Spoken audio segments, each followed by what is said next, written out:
I think a little late. We are after this. Our country must be saved. One man's daring plan at Dunkirk was the world's only hope. Initiate. Darkest Hour is one of the best pictures of the year. We shall never surrender! Darkest Hour, rated PG-13, now in select theaters everywhere tomorrow. As a working mom, I'm thankful my mom is able to help out. So I bought her the all-new Jitterbug Flip from Great Call. It's so easy to use, and with a larger screen and bigger buttons, it's even easier to dial. There's also a 5-star button on the keypad. One touch and you'll be immediately connected to a highly trained agent who can confirm your location, assess the situation, and get you the help you need. For the holidays, get 25% off at Best Buy, Rite Aid, and Sears. If you've been turned down for a mortgage because of credit or tax return issues, Cash Call Mortgage now has credit and income-solving mortgages with no closing costs. Just call 855-890-CASH and we'll work with you to find a solution to your mortgage issues. A crucial conservative voice. We look at the extraordinary journey of one of America's most influential figures, Charles Krauthammer. A Life That Matters, anchored by Brett Baer. I'm Alex Trebek. If you're age 50 to 85, please listen carefully. The lock I want to talk to you about isn't the one on your door. It's a rate lock for your life insurance that guarantees your rate can never go up at any time for any reason. Many policies don't have one, but you can get a lifetime rate lock through the Colonial Penn program. This plan was designed for people on a fixed income with coverage options for just $9.95 a month. That's less than 35 cents a day. Your rate is locked in for life, and coverage can never be canceled. Your acceptance is guaranteed. You cannot be turned down because of your health. Call for your information kit and gift. Both are free, with no obligation. Call 1-800-808-1800 for your free information and free gift, or visit colonialpenn.com. Call now. Mesothelioma, it's all we do.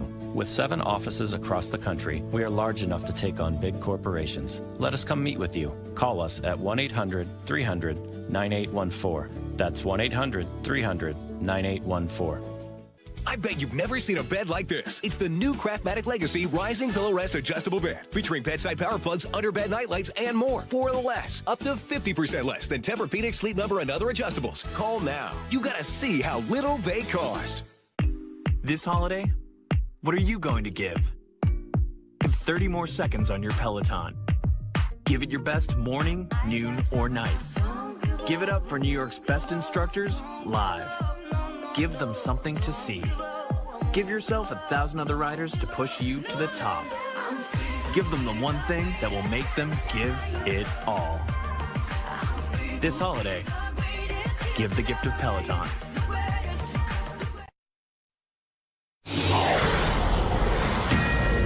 Where's Dan? What? No, and Don too. Where's Dan? Thank you. Where's Dan? Where's Sullivan? He's not here. Oh, okay. Lisa Murkowski's on. I'll tell you, between Dan and Don and Lisa, you've done a very great job.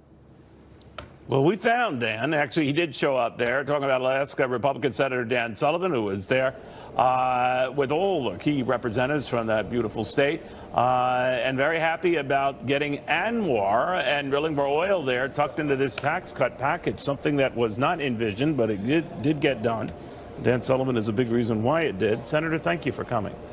Great to be on the show, Neil. Thanks. I had no idea, to be honest with you, maybe I wasn't following the tax thing as closely as I thought I was, that this ultimately was tucked into this. How did that happen? Oh, no, we've been working this from the beginning. Several votes, hearings in the Energy and Natural Resources Committee. And, you know, it was a great effort both from Lisa Murkowski, Congressman Don Young, Mitch McConnell, and the president, right? This is something that's a win-win-win. That it would be wrapped up into the tax cut package. Oh, absolutely. Okay. We've been working on this for over a year, and you know, they had a number of hearings in the Energy and Natural Resources Committee. This is all part of the budget resolution to do this. So this has been out in the open for, gosh, months. And I know this has been out there for, gosh, years, right? I mean, a lot of environmentalists have stopped you at every path to say that this would be destructive to the state and that you were going to sort of plow through what is obviously some of the most beautiful land in America. You say to that what? Well, look, I think they've been using 40-year-old stale talking points, and the debate on ANWR has not kept up with the advancements in technology and the high environmental standards we have in Alaska. You know, the final legislation that passed just has 2,000 acres, surface footprint acres, that can be developed. That's it. And we can do that because of the advancements in technology. 2,000 acres, Neil, that's smaller than the Fargo, North Dakota airport. That's going to be it. So we can do it responsibly, but you know that's millions of acres are still off. You can't touch them. But I guess some of them were concerned. The way they explained it to me, sir, is that just getting to that and getting to those acres, limited as they are, will cause an environmental mess. What do you say? No, I think that's completely false. As a matter of fact, before I was a U.S. Senator, I was the Commissioner of Natural Resources in Alaska, and we have the highest standards in the world. Even our exploration, we require companies to go out only in the winter on ice roads, ice pads. They melt after the winter season, zero impact on the tundra. And, you know, this is next to existing infrastructure. ANWR is right next to Point Thompson and Pump Station 1 on the Trans-Alaska Pipeline on state land. So it makes sense from an environmental responsible resource development standpoint, jobs, energy security, and national security, Neil. This is good for Alaska, good for the country. Obviously, Alaskans, by and large, when polled on it, also in favor of. They like the revenue that could be generated from this and the checks that Alaskans get as a result for doing this. Will it make a substantial difference in that regard? Absolutely. You know, the pipeline we have there, which is an incredible engineering feat, 40 years that pipeline's been pumping oil for America, but it's 2/3 empty, and we need to fill it up. The legislation splits the revenue between the state of Alaska and the federal government 50-50, so both the state and the feds will benefit. But again, we see this as very important, not only for the state of Alaska, but for the country. And the president, to his credit, has made unleashing the American energy renaissance, what he calls energy dominance, which we can do as a nation, a top priority, and this is part of it. So again, I want to applaud him and my members, my colleagues in the Senate and the House for passing this important legislation for Alaska and for the country. All right, Senator Dan Sullivan, thank you very much. Good seeing you again. Merry Christmas, Neil. Thanks. To you as well, Senator. All right, again, and that was a bit of a surprise to a lot of folks who thought that would be a Herculean struggle. And to the Senator's point, it got to be included for Alaskans. It could mean a lot more revenue, and it does touch on small lands here. By the way, this measure to keep the government lights on, essentially passing in the House. It is anyone's guess what happens in the Senate. This is just a temporary measure to keep those government issues at bay until at least January 19th. We'll have more after this. No matter how the markets change, at T. Rowe Price, our disciplined approach remains. Global markets may be uncertain, but you can feel confident in our investment experience around the world. Call us or your advisor. T. Rowe Price. Invest with confidence. If you love your friends and family, give them a meal that will truly be appreciated. The Omaha Steaks Savings Celebration Package. Sold separately, this package is filled with $193 worth of great food for the combo price of just $49.99. That's 74% off on this limited time offer. The Omaha Steaks Savings Celebration Package includes 4 tender top sirloin steaks, 4 extra thick boneless pork chops, 4 oven-roasted chicken breasts, 4 classic juicy Omaha Steaks burgers, and 4 gourmet jumbo franks. Dessert is 4 caramel apple tartlets. Your order will be delivered straight to your home or the destination of your choice to enjoy with friends and family. As a special thanks from us to you, if you order right now, we'll include 4 additional Omaha Steaks burgers free. That's 8 total. You get it all, the Omaha Steaks Savings Celebration Package, a $193 value for just $49.99. Enjoy the lowest pricing of the season with the Savings Celebration Package from Omaha Steaks today. Yes, sir. What can we do for you? No, I think you have the wrong house, sir. What you doing?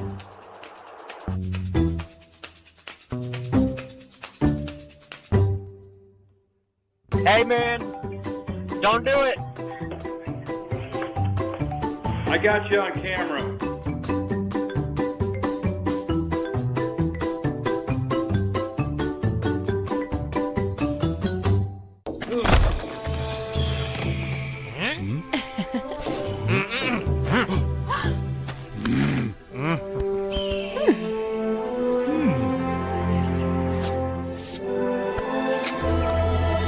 Forge of Empires. Develop your own city from the Stone Age to the future. Available in the App Store and at FOE.tv. Forge of Empires. Play now. Liberty Mutual stood with me when I was too busy with the kids to get a repair estimate. Liberty did what? Yeah, with Liberty Mutual, all I needed to do to get an estimate was snap a photo of the damage and voila. Voila. I wish my insurance company had that. Wait, hold it, boys. It's supposed to be 3 of you. Where's your brother? Where's your brother? Hey, where's Charlie? Charlie? You can leave worry behind when Liberty stands with you. Liberty stands with you. Liberty Mutual Insurance. Fox News Channel brings you an all-American New Year's from New York City and around the country. Catch the biggest live performances and join the conversation. Kennedy and Jesse Waters bring you it all live from Times Square. Coverage begins New Year's Eve at 8 p.m. Eastern on Fox News Channel. All right, it looks like that spending measure to keep the government operating through the middle of January, about January 19th, did pass in the House, is expected to pass in the Senate. I hasten to add that is not a gimme, and things can change. But right now, they are far more interested in getting out of town for Christmas than staying through Christmas and trying to sort these out when they can do so in January. The 5 is now. Hello, everybody. I'm Jesse Waters, along with Kimberly Guilfoyle, Juan Williams, Dana Perino, and Brian Kilmeade. It's 5 o'clock in New York City, and this is the 5.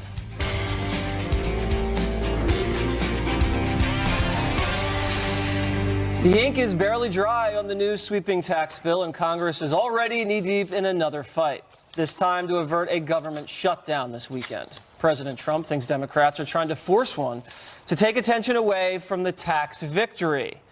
House Democrats want a shutdown for the holidays in order to distract from the very popular just-passed tax cuts. House Republicans don't let this happen. Pass the CR today and keep our government open. Nancy Pelosi has urged her party to vote no unless Democratic priorities are addressed. We have problems with this bill. We do see it as an opportunity for them to at least allow a vote, on Dreamers, which we think we would win. But hopefully we've made some progress in their thinking that as to the urgency of it. The House just narrowly backed a short-term spending bill, a first step in averting a shutdown at midnight tomorrow. The Senate still must vote. So, Dana, do Democrats have any leverage here at all or not? Not much. No, not if you have majorities where you have the Republicans able to pass it in the House. It was narrow. I think it's going to pass in the Senate. I don't think this is a great way to govern. We go through this quite often. Every year. Where you have a spending bill and then it's a game of chicken for who's going to be blamed for a government shutdown. I don't think that's going to happen. I think they're able to get it done. The big sticking point for the Democrats was the Dreamers issue. Right. They've already conceded that they're going to have to deal with that in the new year. And in fact, President Trump's deadline wasn't even until March, so they've got some time. So he extended the deadline for the Dreamers, and they're going to put that into the immigration overhaul, I think. That's what they hope. Okay, so if they do shut it down, which they won't, but if they do, Brian, somehow, will it be the Democrat shutdown? Because almost always Republicans get blamed. Yeah, because they're in the majority. I watched Nancy Pelosi say a pretty compelling argument saying we don't really have the power in either chamber nor the presidency. How could you possibly blame me? Which is true. If Republicans got on the same page, there would be no problem. However, we're looking to what? January 19th? That's where we're going to have an extension to. The longer you do that, you're just giving leadership the chance to tell everybody where they spend as opposed to membership. So why can't they get everything in order starting maybe before January 19th to start putting things through the committee process and deciding how we're going to spend rather than wait to the last minute and give it to Mitch McConnell and Paul Ryan. And make them eat it. Yeah, that's right. Kimberly, why can't the Democrats just let the tax cuts marinate and let Trump take a victory lap? Why do they have to go rain on his parade and do the shutdown? I mean, it's just so mean of them. So mean, right? Mean-spirited in the time of Christmas giving. I don't know. It just doesn't make a lot of sense. No. It seems like they don't want to acknowledge that this was a victory. They're going to do what they can. It's sort of the politics involved here. It's political sport, back and forth, and so they're not going to let him have this. They don't want to. Why would they, right? Because they want to say that it's terrible, that this was something that's not good for the country, and so Ultimately, though, Jesse, I would agree with you guys that I don't think that they're going to shut it down. Can you imagine? Let's just shut it down, over the holidays. They got to stay to Christmas Eve. Right. I don't think so. So let's just count on that not happening. I think they're trying to divert attention from the fact that they said all of the corporate tax cuts were going to go to all these fat cat CEOs, and instead, a bunch of companies, Juan, announced that they were going to give bonus checks to a lot of their employees. That's doesn't really have anything to do with what the Democrats were telling us was going to happen. What are you talking about? That's exactly what the Democrats said. That what you'd Wait, the Democrats said that they were going to give money back to the workers? That's exactly the opposite of what they said. Excuse me. I'll finish the point, and then you can start with the nonsense. But I'm just saying. Well, that was true. That wasn't nonsense. That was true. No, what you see, and you saw it today, is a ton of companies saying, oh, because of the tax cuts, which is going to enrich our shareholders and our executives, oh, yeah, here's a $1,000 bonus. To a lot of people, right? Yeah, that's good. Oh, so that's fine. Okay, all right. It's a result of the fact that these companies made out like bandits in this tax deal. So that's the fact. So you're against people getting $1,000 bonuses? No, I'm all for it. All right, so it's a good thing. Don't be foolish. So it's a good thing. Don't be foolish and don't mistake what's going on here. What you have here is that the very rich got richer, and they say, here's a little bit for you. Why don't you take this sucker? $1,000 is not a little bit. Let me just tell you something. This bill is terrifically unpopular, remains unpopular, and if it comes to a shutdown right now, the Democrats have the upper hand. Why do I say that? Because the Democrats have public opinion on their side. You have Republicans who say, let's pump up military spending. Let's pump up the deficit. And yet they don't ever say, here's new sources of revenue in order to balance a budget. So who's irresponsible? Well, I agree with that. Here? There's no talk about cutting spending. Let's throw to this soundbite. This is Sarah Huckabee Sanders talking about what's going to be on the agenda for 2018. We're working through some of the top priorities. I think you can expect welfare reform, infrastructure, immigration reform, all to be top of mind and something that certainly we'll be looking at and talking about a lot over the first part of next year. So what do you think about those ingredients? Well, I think that all makes sense. Your first year as president is the year that you can get the most done legislatively before you head into the midterms. And so with the three big things that the president can claim in the tax bill yesterday, including the health care individual mandate repeal and ANWR drilling, which is amazing for a Republican to get through, then where do you go from there? So I think that they're going to have some messaging problems on welfare reform.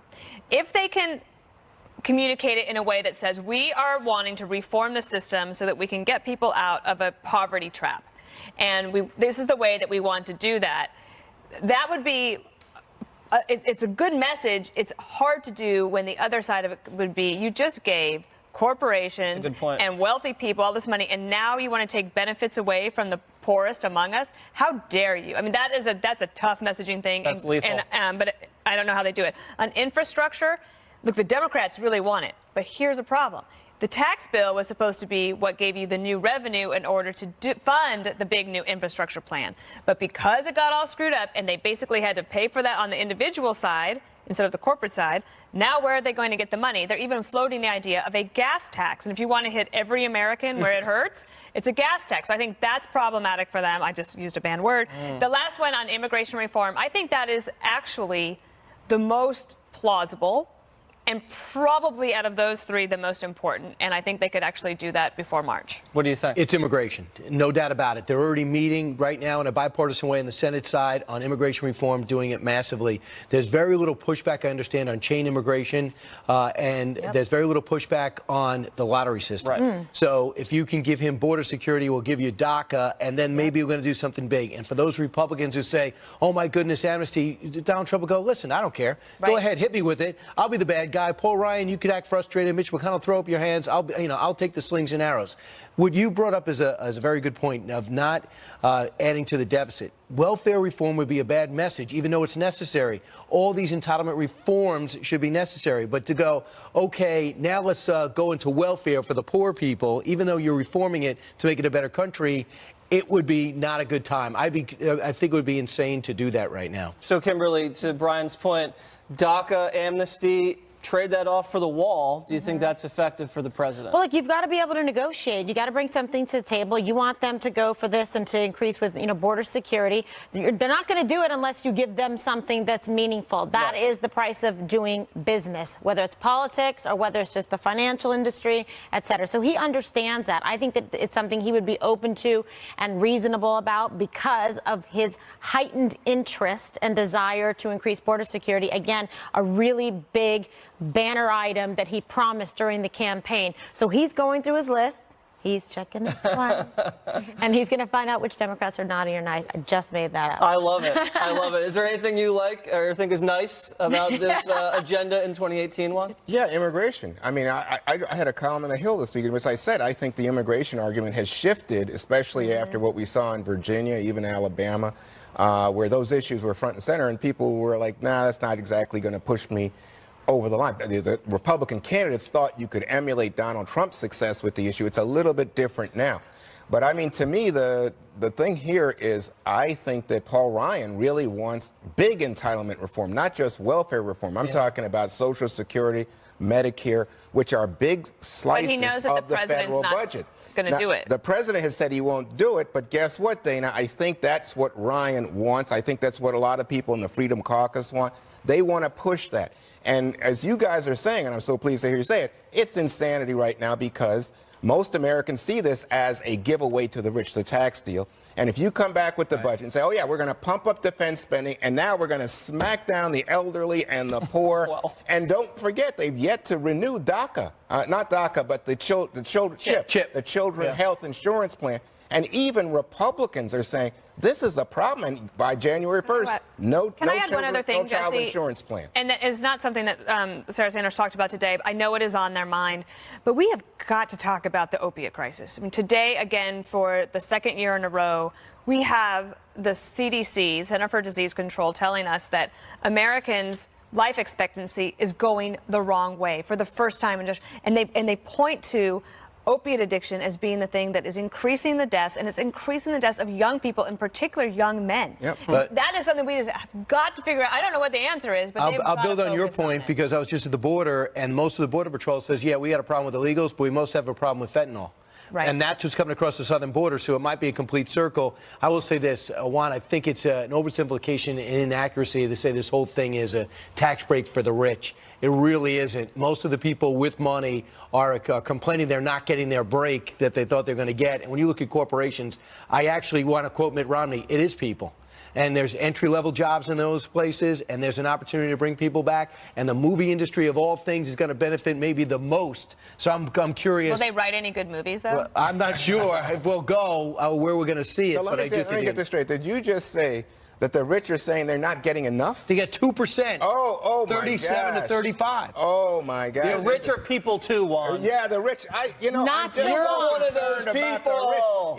I just can't understand it. Over here. Ebenezer Scrooge, he's a human being. 80% of the benefit of this thing goes to the rich and the corporations, and you guys still want corporations are made up of people that are middle class and working. Family. They're not. This is ridiculous. Yes, they're not. They are. Corporations are all rich people. If it created jobs for those people, Brian, that'd be great. But this is not that. This is about rewarding shareholders and the CEOs who make huge money right now. If they act irresponsibly, that would be the answer. But if they act responsibly, they will spread it out, grow the company, because they're never going to get it again. Oh, so you're saying to me, trust the very rich. The rich will take care of it. You're a corporation. Has a poor person ever given you a job, Juan? Yeah, well, oh my God. That was a Trump. But it's really quick. What Brian's saying is a very important point. If you see corporates and you kind of demonize them, but the bottom line is that there are families, like individuals at all levels of corporations in support, working in staff, etc. So why do you want to begrudge them an opportunity to do something to provide for their families? Wait a second. Do you Some think kind of improvement and relief is better than none at all. $1,000 is your point, but do you think that corporate profits in this country are at record levels? Yes, they are. How about the stock market? Record levels. What's wrong with that with a growing and prosperous economy? Oh, give the rich more. No, the argument is continue to improve on a situation that has been very fortuitous. Why not do it? And why not spread it around to the middle class, too, and to the lower class to be able to give them a chance? Spread it around, like Obama said. Remember? Spread it around. Yes. A new low for the left up next.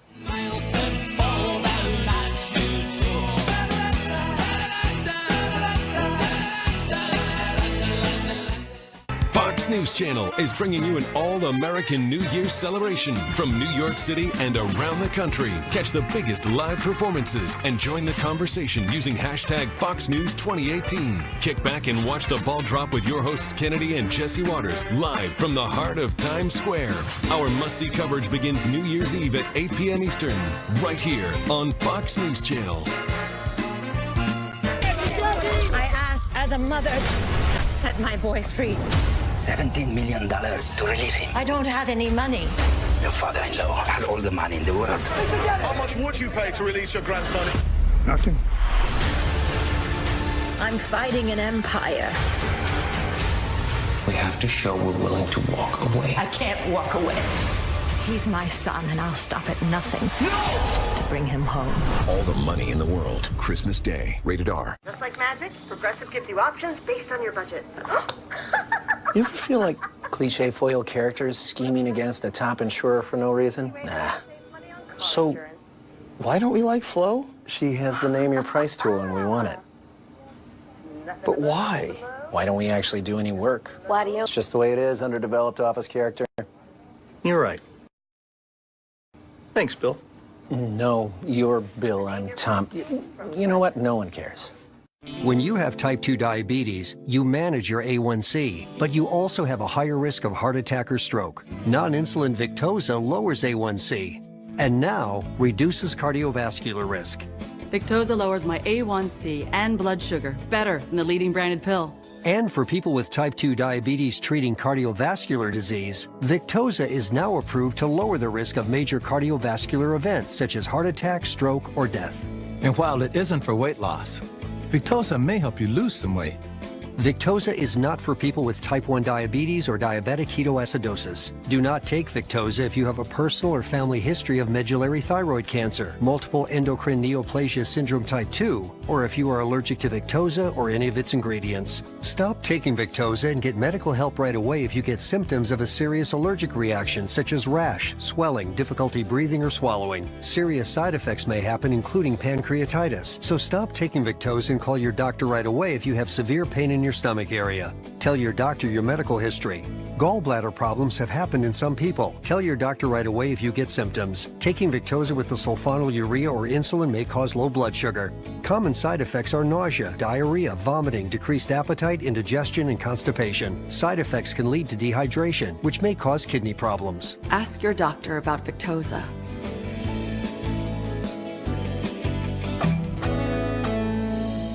The testimony shocking Congress into action. After McCabe blanks on anti-Trump questions, Matt Gaetz breaks down the next steps and newest testimonies on the next Fox News at Night.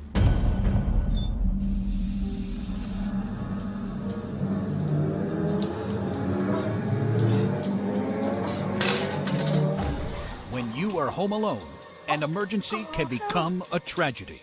However, with any of Life Alert's 3 emergency systems, help can be summoned immediately. Whether in the bathroom, I've fallen in the shower. at home, Help! I've fallen and I can't get up. and on the go. Help! I've fallen in the park and I can't get up. Don't worry, help is on the way. Life Alert saves a life every 11 minutes. For a free Life Alert brochure, call 1-800-961-5858. Call now, 1-800-961-5858. For a free brochure, call 1-800-961-5858. It's the Little St. News. It's the Little St. News. It's no secret a lot of folks on my side of the aisle are not happy with the new GOP tax bill. But did an attack on African-American Senator Tim Scott of South Carolina over his support of that bill go beyond the pale? The Republican was assailed by blogger Andy Ostrow on Twitter for appearing next to President Trump at the celebration of the passage of the bill. Ostrow wrote, quote, "What a shocker. There's one black person there, and sure enough, they have him standing right next to the mic like a manipulated prop," end quote. Now, Scott responded. He said, quote, "Probably because I helped write the bill for the past year, have multiple provisions included, got multiple senators on board over the last week, and have worked on my tax reform my entire time in Congress. But if you'd rather just see my skin color, please feel free, end quote. Now, Ostrow has since apologized. He wrote a subsequent piece talking about the lack of diversity, both in the Republican Party and in the Trump administration. But the initial shot, he had to delete the tweet. He's apologized. It did not go over well. So let me ask you, Jesse, what would you say to Mr. Ostrow? Oh, boy. Well, first, when the white guy plays the race card against the black guy, it usually doesn't go too well. You're telling me. I know. Sorry, Juan. And I know a thing or two about gaffes. Now, when you create a gaffe, you don't double down and then write an essay about it, making the gaffe worse. And that's what he did. He came out and Where said did you learn that, Jesse? I don't know, through experience. So he says the Republican Party has a diversity problem. Well, there's just as many minorities in the Senate that are Democrats as there are that are Republicans. I don't know if you count Elizabeth Warren. I don't know how she's self-identifying right now, but that's the truth. It's basically on par. So wait a second. I think the numbers Rubio, are in Congress right now. No, I'm talking about Congress. I'm talking about the Senate. Well, there's basically one black senator. But no, well, there's Rubio. There's Booker and Scott are the black senators. And Kamala Harris. But there's Rubio, there's Cruz, and there's Tim Scott. Okay, but I'm saying if you look at the overall Congress, 37% of Democrats in Congress are not white, while only 5% of Republicans. Listen, I don't think the Republican Party is adverse to having more black representation. But the problem is, and I don't know if it's a problem, but it's a challenge, there aren't a lot of black Republicans running to get the nomination, and wonder why. If you are a black Republican in this country, a prominent one, you're going to get savaged by the media. You're going to be called horrific things by Democrats, racial slurs. And even Democrats and blacks are going to say horrible things like you're a sellout. So it's no surprise to me. You'll even be left out of the African American Museum if you were a Supreme Court justice. That's a shocking fact. I mean, to me, I just can't believe the way not only Thomas and Scott, but you look at someone like Ben Carson. You go back and Condoleezza Rice. I mean, people, why is Condoleezza Rice there? And they had all kinds of thought. And, just wait a minute. This woman has a PhD. She's an expert in terms of Russian affairs. What about her credentials? Compared to what African Americans have been through in this country, this is nothing. To take a few slings and arrows in 2017 as opposed to back of the bus in 1960 and 50 and 40, and so you can't play with white players up until Jackie Robinson, this is nothing. It's Republican. I think the Republicans are so off on this. They make no effort to recruit not candidates, voters. Right. They make no effort in the inner city. They throw up their hands. It makes no sense because what they say they stand for should resonate if presented correctly. And if you get repelled immediately, go back at it. Well, My goodness, it's an embarrassment when you go to these different events. Let me give you support. The support is this. I think it's 7% of African Americans identify as Republicans per se. But if you ask, are you conservative? Then it's up to a third. Now imagine a third of black people say they are conservatives, and yet, Brian, to your point, I don't see the outreach from the Republican Party, and especially not from this president. So I did this event yesterday that Jesse won at night. I went in the morning, and an African-American put up his hand. There weren't many. It was a conservative group. I was talking about the book, and he said to me, when the questions came up, he wasn't talking about history. He said, I am upset as an African-American of even affirmative action. I don't want the scales tipped. I don't want, if I can't, my grades aren't high enough, I don't want to get into that school. A 96 is good for you and a 99 is for a white person. You might say, congratulations, look, Mom, I got in. On the other hand, look what they had to do to get me in. And that bothered him. And I'm wondering how many other people out there feel the same way. Oh, well, I can tell you that, people I know very well, Justice Thomas, for example, huge proponent of just your point. Now, the contrary point would be that affirmative action is not about unqualified people. If you get a 96 on the test and somebody gets a 98, you're both qualified. The issue is whether people were previously excluded, kept out who were qualified, and are we now opening doors? You see this with women as well. So let me just go to you, Kimberly, and say, with Donald Trump, he gets 8% of the black vote. Yesterday, in what was quite a self-congratulatory display, you have all these people standing there on the steps. What part of the White House is that, Dan? South Lawn? On the South Lawn. No, the stairwell. Well, the portico? The portico stairwell. And so there's Tim Scott. Not an architect. And I thought the most difficult part of this was Mr. Ostrow refers to him as a prop. I found that rather insulting. Of course. How could anybody not find it? Would anyone like to be called a prop? White, black, Latino, Asian, male, female. It is so dismissive and so derogatory and unacceptable. So, I mean, there's some things you can say sorry, but sorry isn't good enough. And Tim Scott is an outstanding public servant and a smart man. He worked very hard on this. He should be given the credit because of merit and because of the effort that he put in to try to help the American people. He deserved his spot there, and I'm glad that he was there, and he worked with the president cooperatively and other members of Congress to be able to make this happen. So we owe him a debt of gratitude and thanks and appreciation for his skill set and his focus on this. I thought he did a great job. And you know what? The best job was his defense, because it made sense. Susan Rice taking on President Trump again. This time, the former national security advisor to President Obama insisting that Donald Trump's America First policy will only make our country less safe. Something's cooking in the 5 Kitchen. A debate coming up next.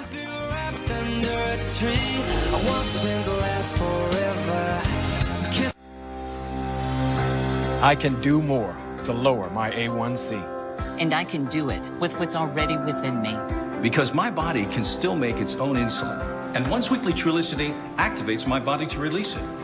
Trulicity is not insulin. It comes in a once weekly, truly easy to use pen. It works 24/7, and you don't have to see or handle a needle. Trulicity is a once-weekly injectable medicine to improve blood sugar in adults with type 2 diabetes when used with diet and exercise. It should not be the first medicine to treat diabetes or for people with type 1 diabetes or diabetic ketoacidosis. Do not take Trulicity if you have a personal or family history of medullary thyroid cancer, if you have multiple endocrine neoplasia syndrome type 2, or if you're allergic to Trulicity. Stop Trulicity and call your doctor right away if you have a lump or swelling in your neck, severe stomach pain, or symptoms like itching, rash, or trouble breathing. Serious side effects may include pancreatitis. Taking Trulicity with a sulfate or insulin increases your risk for low blood sugar. Common side effects include nausea, diarrhea, vomiting, decreased appetite, and indigestion. Some side effects can lead to dehydration, which may worsen kidney problems. I choose once weekly Trulicity to activate my within. If you need help lowering your A1C and blood sugar, activate your within. Ask your doctor about once weekly Trulicity. What do Sure Payroll customers have in common? A super easy, affordable way to file and pay payroll taxes. With Sure Payroll, payroll taxes are a breeze. We process employees, contractors, and you can even pay yourself. We file and pay your federal, state, and local taxes. Just call 844 Payroll or visit surepayroll.com to get a free quote. Award-winning customer service, guaranteed tax filing, plus 60 days free payroll. Wayfair, you got just what I need. It's the feeling of done and done. It's so much fun. Easy as a click, and done comes quick. It can even look crazy. That's fun and done, baby. Get a deal done, or fancy looks fun. Just kick back, relax. With Wayfair, you're done. You know the feeling, yeah, that's the one. It's the feeling of done and done. It's so much. Bring home the feeling at wayfair.com. Got a stinky sink? Stop drain odors, backups, and clogs with the cleansing and deodorizing power of Sandy Sticks. Now with a new lemon fresh scent. Drop in one and you're done. Just one Sandy Stick a month dissolves over time, flushing foul odors with a powerful blend of concentrated enzymes and lemon oil that break down and eliminate food, grease, and grime buildup, keeping your pipes clean and odor-free and your home smelling lemon fresh. Stop embarrassing drain odors and get Sandy Sticks now in lemon fresh, original unscented, and other great scents. Now available at most retailers. Did you know that silver is considered one of the world's most useful commodities, second only to oil? You could invest in an oil field, or you can buy silver, the world's miracle metal. With endless uses in green energy, electronics, and medicine, discover why the experts say silver is the new oil. Investing in silver is the perfect way to protect your wealth. Silver is actually my favorite investment, particularly at this price. I love silver. Call Lear Capital at 1-800-885-6000 to get this special report Vanishing Silver, and free Experts DVD. Discover why Rich Dad Poor Dad's best-selling author Robert Kiyosaki loves silver and why these experts see silver as a win-win investment. The first 50 callers also get our Precious Metals IRA Transfer Guide and up to $600 in free gold or silver. This offer ends soon. Call 1-800-885-6000. 1-800-885-6000. That's 1-800-885-6000. Call now. All of these nations that take our money and then they vote against us at the Security Council, or they vote against us potentially at the Assembly. They take hundreds of millions of dollars and even billions of dollars, and then they vote against us. Well, we're watching those votes. Let them vote against us. We'll save a lot. We don't care. People are tired of the United States. The people that live here are great citizens that love this country. They're tired of this country being taken advantage of, and we're not going to be taken advantage of any longer. President Trump's critics are fired up again after he threatened to end aid to countries that condemned his decision to recognize Jerusalem as Israel's capital. The results of that controversial vote at the UN today in a moment. But first, Susan Rice has a lot to say about Mr. Trump's newly unveiled America First national security strategy. President Obama's former national security advisor wrote a scathing new op-ed. Here's a tidbit. Relinquishing the nation's moral authority in these difficult times will only embolden rivals and weaken ourselves. It will make a mockery of the very idea of America First. From what I recall, the Obama administration's strategy to keep America out of danger didn't exactly turn out so well. So, Jesse, what do you make of a strong statement, strong wording? Yeah, not rescuing our ambassador in Benghazi was not really putting America first. I would say that to Susan Rice. Or the rest of the Americans that were there that exactly. lost their lives. Leading from behind, not really putting America first. Let's just look what happened under Obama and Susan Rice and her friends. Iranians got richer. North Korea nuked up. ISIS took over Iraq. Russia took over half of Ukraine. Syrian dictator gassed its own people, and China was left unchecked. Donald Trump comes in, and he corrects every single one of these things. Iran deal in the crosshairs, sanctions slapped on North Korea, ISIS destroyed in Iraq. U.S. is now selling lethal weapons to our allies in Ukraine. Assad got 50 Tomahawk missiles to the face, and we're finally cracking down on China. It seems like America first to me. And when she's talking about, we're not pushing American values, we've relinquished our moral authority. Susan Rice and friends sat back and did nothing while student Democrats tried to overthrow the Iranian regime. They also sat back and watched Assad gas his own people, rewarded Cuba, a horrible human rights abuser, with a new deal. And I think they treated our best and closest ally in the Middle East, Israel, like a piece of garbage.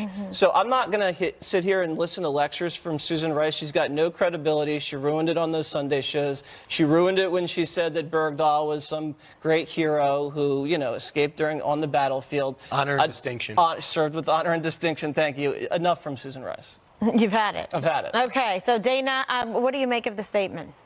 Well, I think she's responding to the president's recently released national security strategy. It wasn't just about the Jerusalem decision. More comprehensive. But I would say one way to respond would be 500,000 deceased Syrians could not be reached for comment. And I really think that having not been there and giving a date certain, pulling out of Iraq too early, all of those things, there was a cascading effect. So every administration can look back and forth. Like there has to be a decision. I actually think on America First, it just depends on how you define it. Every president, their most important oath that they take is to defend the United States of America. So everyone is trying to put America first. Some people have different ways of doing that. Like they would want to do a multilateral agreement on trade, like the TPP that President Trump took us out of. Or the Paris Accords made a lot of sense to them. It doesn't to President Trump. That doesn't mean that they weren't actually thinking that America should be first. But I do also think that this parade of horribles that they anticipated because of President Trump has not materialized. And so the protestations that they write in newspapers and sometimes say on the background or they put out on Twitter leave people a little flat.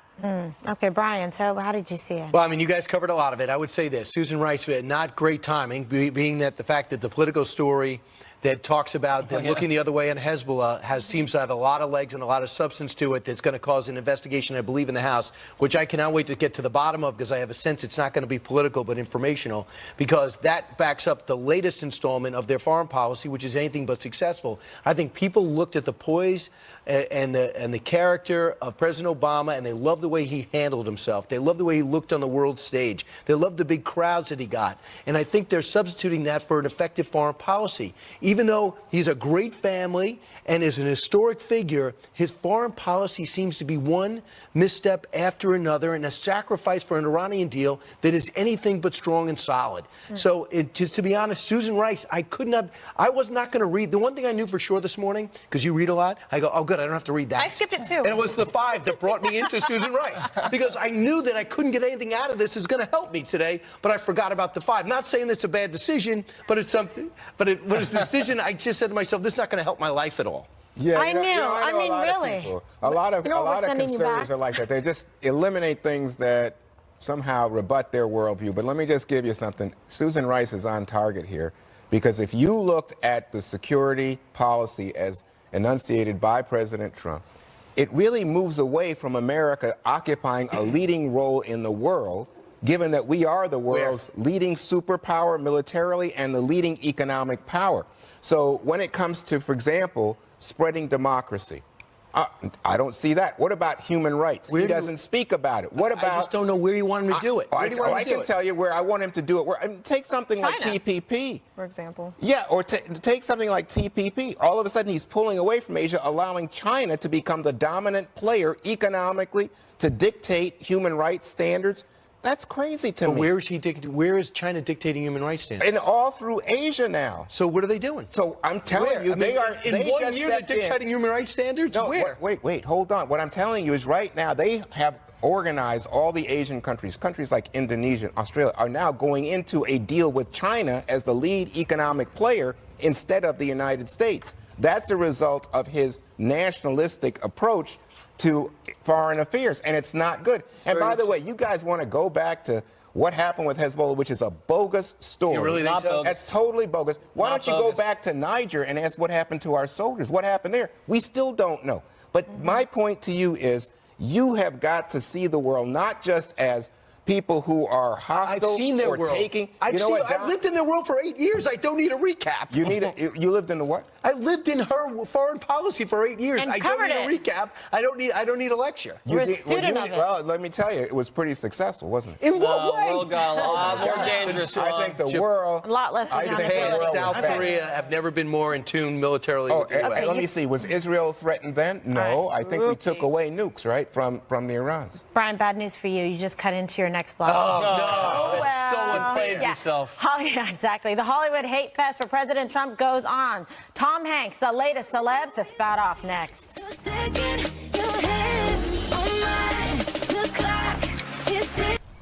When our country used to flex its muscle with battleships like the USS Iowa, the world would listen. It's time we return to the America I remember. Hi, I'm William Devane. There are dangerous forces everywhere pulling our country apart, threatening our economy and our way of life. That's why I'm going to do two things: support our military and buy gold from Roslyn Capital. I've never felt safe relying on paper money to protect my assets. That's why I buy gold from Roslyn. With Roslyn, what you order is what you get. No gimmicks, no nonsense, no hassle. We're all safer with our ships patrolling the seas. And my assets are a whole lot safer with gold from Roslyn Capital. So ask yourself, are you safe? Call now. Get your free gold, silver, and IRA kits. Call 800-630-8900. 800-630-8900. 800-630-8900. Critics are all in for Molly's Game, and now it's been nominated for 2 Golden Globe Awards, including Best Actress Jessica Chastain and Best Screenplay Aaron Sorkin. It's just a friendly game with higher stakes. Molly's Game, rated R. It's Lumber Liquidators year-end flooring clearance sale. Get the lowest price of the year on water-resistant laminate and wood-look waterproof flooring. Save up to 49% on pre-finished hardwood. Get more from 49 cents and special financing. Don't wait. Get to your local Lumber Liquidators today. What can I get you? Cold sore. Grab lunch. Cold sore. When a cold sore takes over, Campho-Phenique's topical anesthetic plus antimicrobial action soothes pain fast. What's for dinner? Meatloaf. Campho-Phenique on, cold sore pain gone. The morning of August 6th, I looked over at the big screen TV and I saw breaking news, 30 Navy SEALs killed in a helicopter crash. I looked over and saw my wife coming through the front door. As soon as I turned and saw that Navy chaplain, I knew that he was dead. He was the heart and soul of our family. My dad, he was always the person to go help other people. He loved being a Navy SEAL. I was really proud of him and everything that he did. Chris saw going in the Navy and becoming a Navy SEAL as a challenge in his life. That was the way Chris was. He enjoyed helping others. Chris had included a handwritten note with his will asking for 100,000 people to donate to Wounded Warrior Project. He wanted to help out, and ever since he's passed away, I've been trying to reach that goal. You can help Chris' final wish come true with a donation to Wounded Warrior Project. Join the Advanced Guard monthly giving program, and we'll send you this Wounded Warrior Project blanket in memory of Chris and as a reminder of your commitment to wounded service members all across our nation. I'm very proud of Chris. Through these donations, Chris's legacy of helping others will live on. May I help you? We just noticed your lawn here needed a little, What my lawn needs is for you nitwits to get off of it, okay? Introducing Floodlight Cam by Ring. Security in a whole new light. Attention men with frequent urges to urinate. Super Beta Prostate has ingredients clinically tested to help reduce urges to urinate and waking at night to urinate. That's why it's the #1 best-selling prostate supplement in America. Don't wait. Try non-prescription Super Beta Prostate. If you've been turned down for a mortgage because of credit or tax return issues, Cash Call Mortgage now has credit and income-solving mortgages with no closing costs. Just call 855-890-CASH and we'll work with you to find a solution to your mortgage issues. Cali, y'all, I don't think so.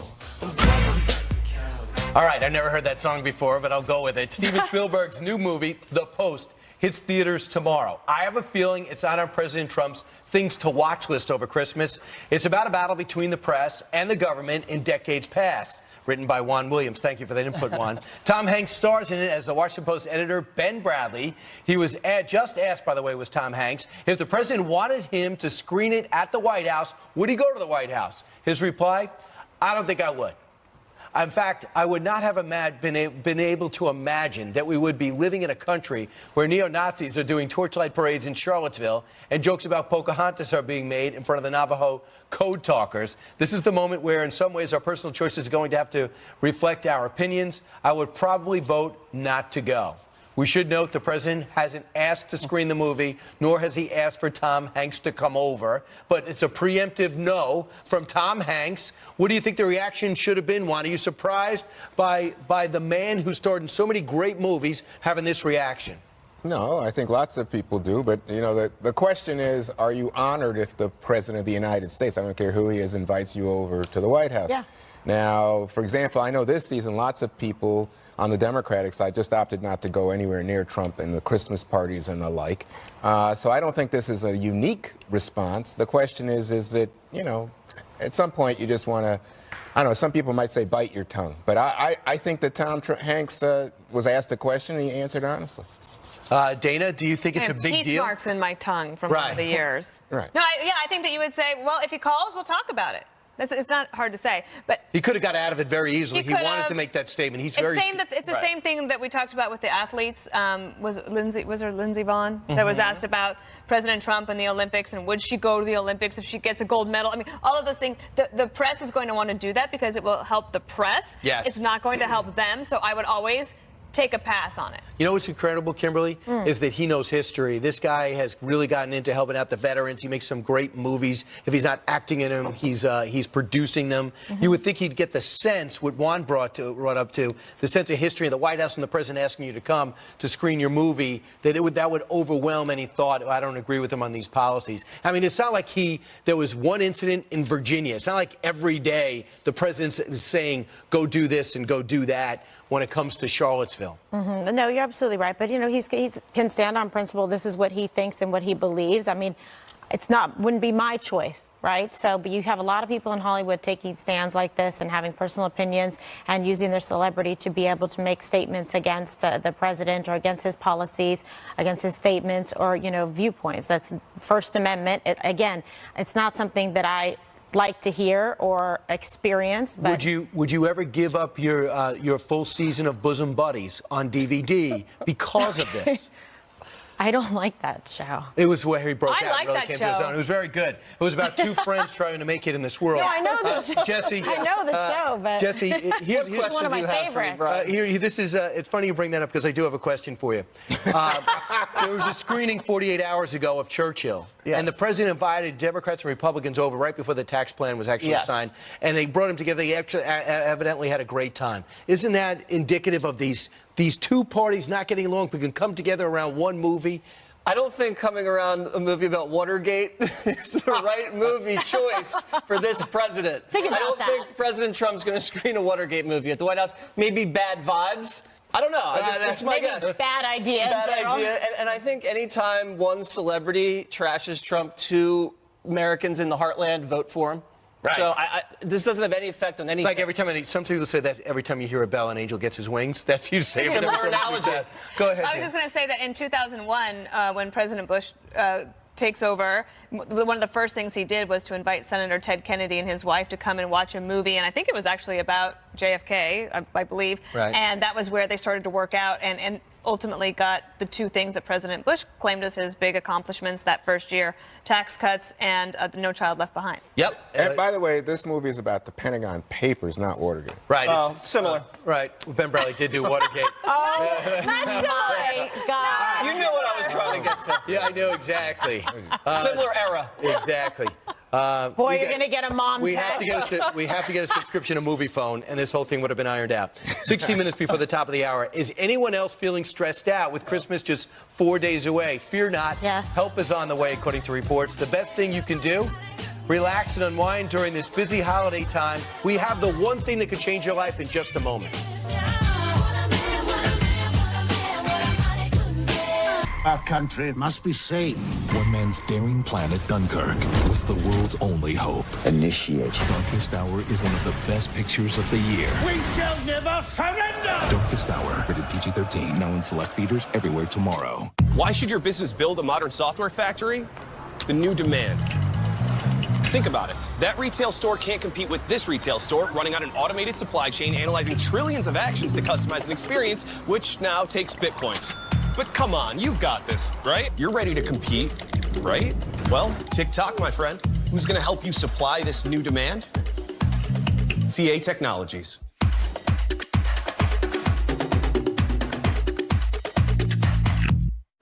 Liberty Mutual saved us almost $800 when we switched our auto and home insurance. Liberty did what? Yeah, they saved us a ton, which gave us a little wiggle room in our budget. Wish our insurance did that. Then we could get a real babysitter instead of your brother. Hey, welcome back. This guy, right? Yes. Ellen. That's my robe. You could save $782 when Liberty stands with you. Liberty Mutual Insurance.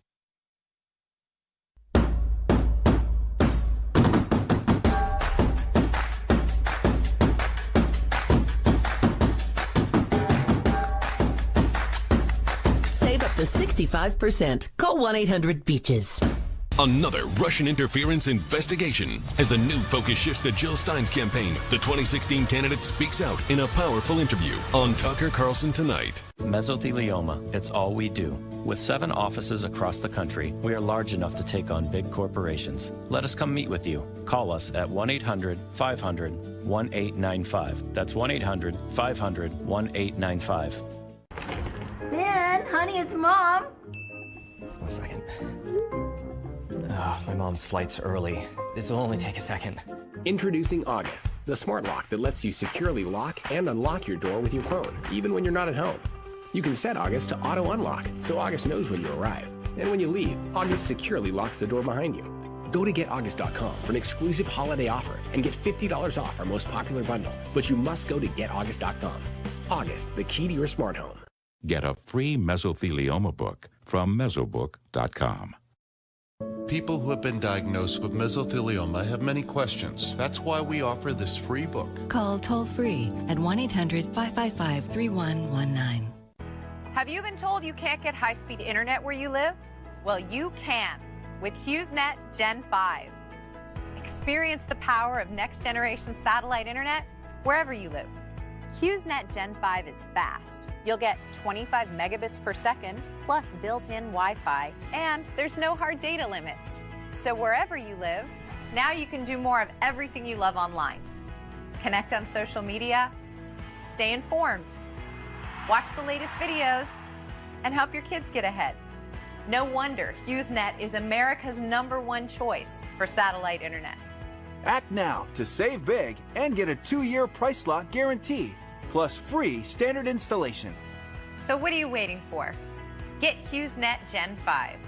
To order, call 1-800-748-5218. Be sure to ask about our home phone service too. Call 1-800-748-5218 today. There's frost on all the windows, candles burning bright. It's Christmas in 4 days. It's supposed to be a holly and jolly time, but for many folks out there, it's a stressful and anxiety-provoking one. So how do we unplug from it all, unwind, and enjoy the holiday? We literally unplug, according to one psychologist.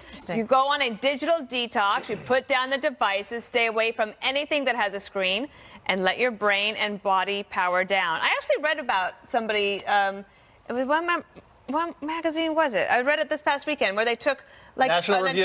No, it was like one of those though. They took like a 3-month break. It was the New Yorker, not at all wow. like National Review. Even worse. But they took a 3-month break and they said it was like really healthy. I hear that's Did you do that? That's a new trend. I'd love to do it. If it wasn't work related, I would go back to the flip phone because I really believe. Yeah, I don't remember the last time a text or email helped me.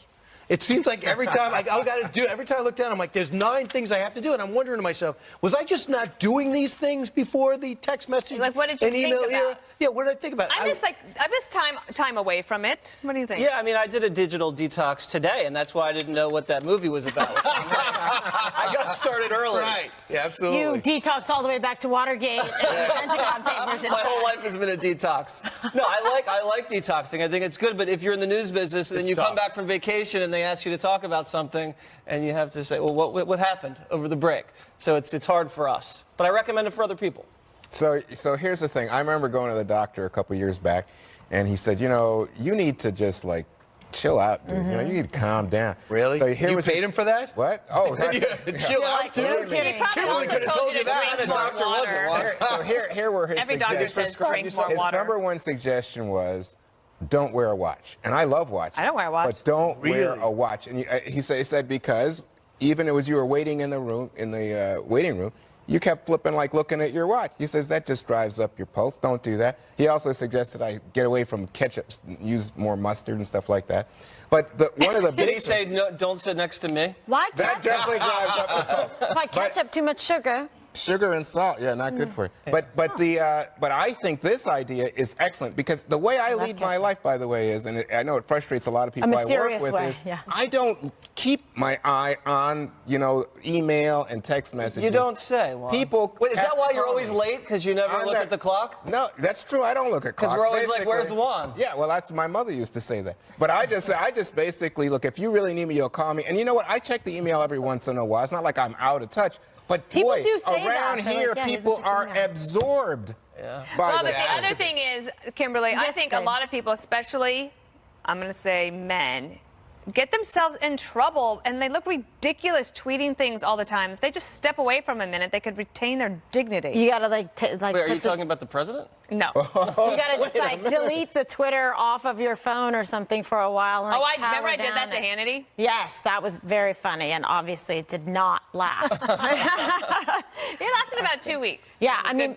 look, I don't know that I could really do this because because I feel such an urgency to like know exactly like what's going on, what's the latest news, what's the update. We get updates during the show of a lot of stuff that's coming in, especially during this hour and a bit live. But can you take a break for the holidays, like if you're not on air?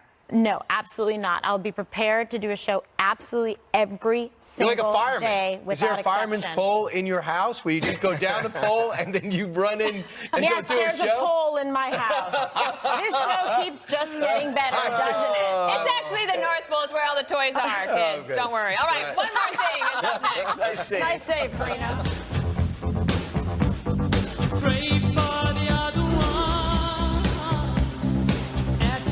Steinmart is the one-stop spot for all your last-minute gifts. Gift the brands you know at prices you'll love while saving up to 60% off department store prices. With accessories, coats, sweaters, tack, and more. There's something for everyone. Open Christmas Eve. Hurry in to Steinmart today.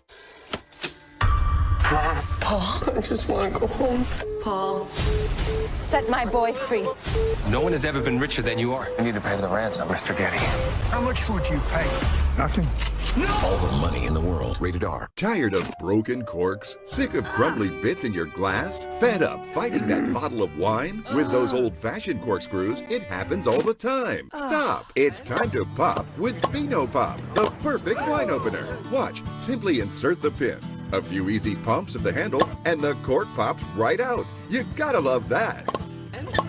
Beautiful. So easy. What I love about Vino Pop is that it's so easy to use. Even I can use it. 1, 2, 3, pop. Opening a bottle of wine can't get any easier than this.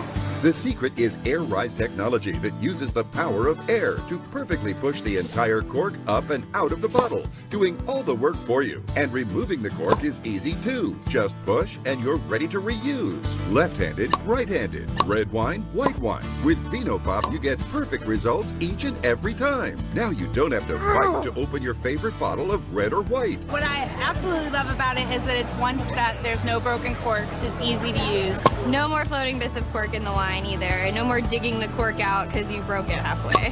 Whether the bottle is big or small, short or tall, Vino Pop quickly and easily opens them all. Other wine openers sell for $50 or more, and you can still struggle to get that cork out. But you can get Vino Pop in your choice of color for the special TV discount price of just $19.99. As a bonus, you'll also get our Wine Lovers kit that includes the one-twist foil cutter, the bottle top aerator, and this clever vacuum sealer that seals, saves, and keeps your wine fresh for up to 2 weeks. A $20 value, yours free. And it all comes with our amazing 10-year, 100% risk-free guarantee. If Vino Pop ever stops, just send it back for a full refund. We'll even pay for the shipping. And so you can give the perfect gift to the wine lover in your life, we'll double the entire order absolutely free. That's right, no additional shipping charges. That's one Vino Pop kit for you and one to give as a gift, too. Call or go online to vinopop.com now. That's vinopop.com. I accept I don't bike as far as I used to. I even accept I have a higher risk of stroke due to AFib, a type of irregular heartbeat not caused by a heart valve problem. But no matter where I ride, I go for my best. So if there's something better than warfarin, I'll go for that too. Eliquis. Eliquis reduced the risk of stroke better than warfarin, plus had less major bleeding than warfarin. Eliquis had both. Don't stop taking Eliquis unless your doctor tells you to, as stopping increases your risk of having a stroke. Eliquis can cause serious and in rare cases fatal bleeding. Don't take Eliquis if you have an artificial heart valve or abnormal bleeding. While taking Eliquis, you may bruise more easily, and it may take longer than usual for any bleeding to stop. Seek immediate medical care for sudden signs of bleeding, like unusual bruising. Eliquis may increase your bleeding risk if you take certain medicines. Tell your doctor about all planned medical or dental procedures. I'm still going for my best, and for Eliquis. Ask your doctor about Eliquis.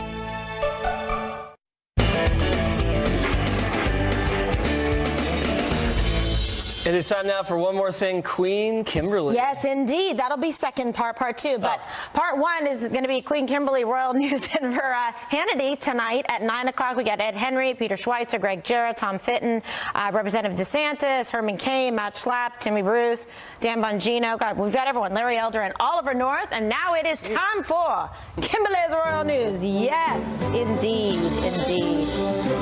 All right, people, you know what this was about, right? Engagement photos. Kensington Palace has just released these stunning new royal photos, and they are quite exquisite. Take a look. Jessie likes them a lot. So you see Meghan wearing a black gown and the prince sporting a blue suit. They hold hands. It's very cute and charming. Look at that. Looks very nice. I like the black and white.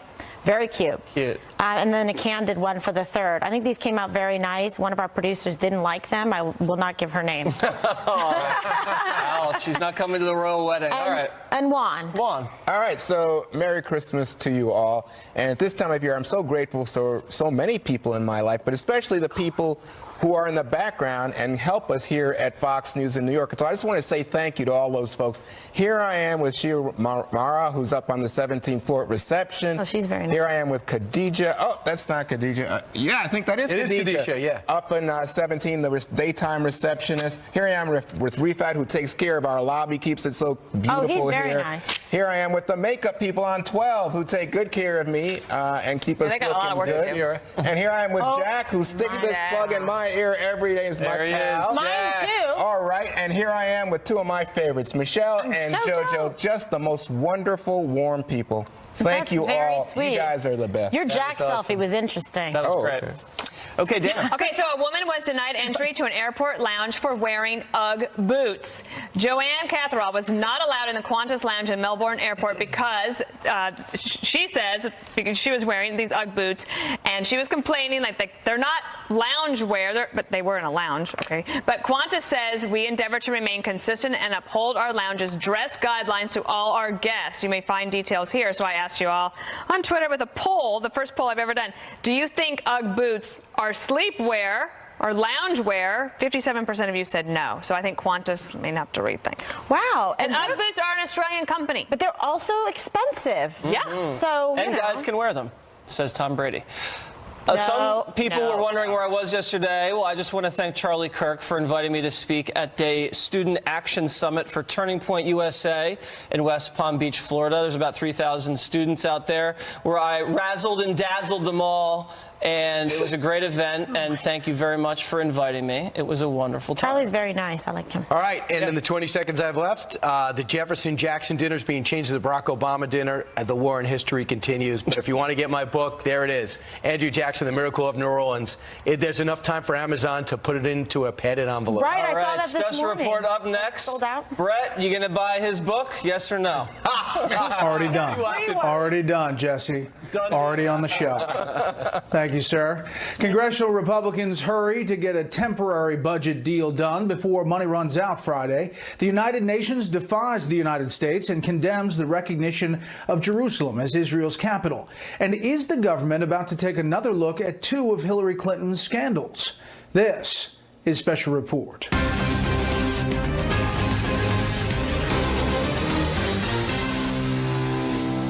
Good evening, I'm Brett Baer. Congressional Republicans are basking in the glow of a political touchdown in the form of tax reform legislation, but now they're trying to kick the extra point by ramming through a temporary funding bill to avoid a potentially momentum-busting government shutdown. Correspondent Peter Ducey tells us where we are right now from Capitol Hill. Good evening, Peter. Good evening, Brett. We've been watching as lawmakers file down the steps of the House, where that short-term budget just sailed on through with the help of 13 Democratic members who voted yes. 16 Republicans broke with the party and voted no. So now it's up to the Senate to stop a shutdown. The American people are counting on Congress. If the Senate okays the short-term budget just approved by the House by 11:59 tomorrow night, almost every federal program stays funded at current spending levels till January 19th, with the exception of a handful of Pentagon programs that get small budget increases. That's even though some Republicans wish the military got a beefier boost. Anytime you're talking about deficits and just extending doing a continuing resolution, it's hard because, one, it hurts our defense. And so I think the area that's bothering us the most is our military is going to get their 33rd CR in a decade after sequester cuts, and our military's readiness is hurting. The continuing resolution also puts automatic Medicare cuts on the shelf until 2019 and funds the Children's Health Insurance Program through March. Both those provisions enjoy broad bipartisan support, but Democrats, upset they didn't have much of a say in the debate, are forcing Republicans to go it alone. If you've got the votes, you don't have to talk to us. But if you don't have the votes, we really need to come together in a bipartisan way to be the responsible stewards of this government. A sore spot for one senator in this budget, the reauthorization of an NSA spying tool, FISA Section 702. The short-term extension is okay. I will absolutely filibuster any long-term extension. They try to do it for a year, they try to do it for 4 years, or they try to do it forever, which some of them want. There needs to be more oversight. Not in the short-term budget, a DACA fix. So, despite the demands of Democratic lawmakers, there's no new resolution for people brought to this country illegally as children. I don't think in his heart that the president intended to hurt these people in the very cruel way that they are being hurt by the actions that are being taken. Uncharacteristically quiet about his DACA strategy today, Senator Chuck Schumer, who seems content using DACA as leverage over Republicans next time there's a shutdown fight in January, days before the State of the Union. We're not talking about that issue until we see what the House does. One retiring Republican, Congressman Charlie Dent, says he's seen things in his 7 terms that give him confidence a shutdown can be avoided. There'll be drama, there'll be chaos, there'll be yelling and screaming, and then we'll avert a shutdown. But that's what happens. Unfortunately, it shouldn't be this way. There may be trouble brewing in the Senate tonight for $81 billion worth of government assistance for the victims of hurricanes and wildfires. It needed Democratic support to pass in the House, and conservatives are very wary of this package because the $81 billion in new spending is not offset by any cuts elsewhere. Brett?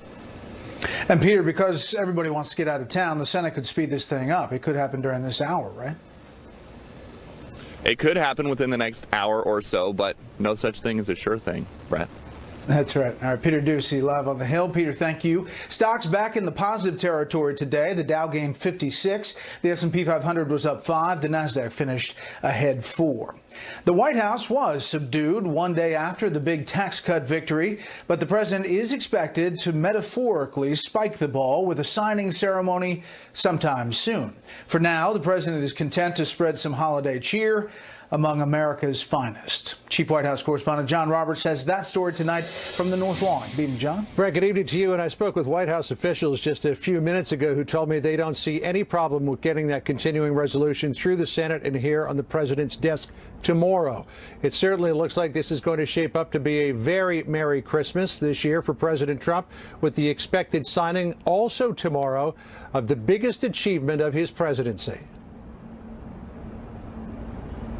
The lift from a huge legislative victory still under his wings, President Trump left the White House today to wish Merry Christmas to some of the heroes who keep this country safe. I'm heading over right now to Walter Reed Military Medical Center to say hello to some of the bravest people anywhere in the world. It's a tradition for U.S. presidents to visit Walter Reed and thank the wounded men and women for their service.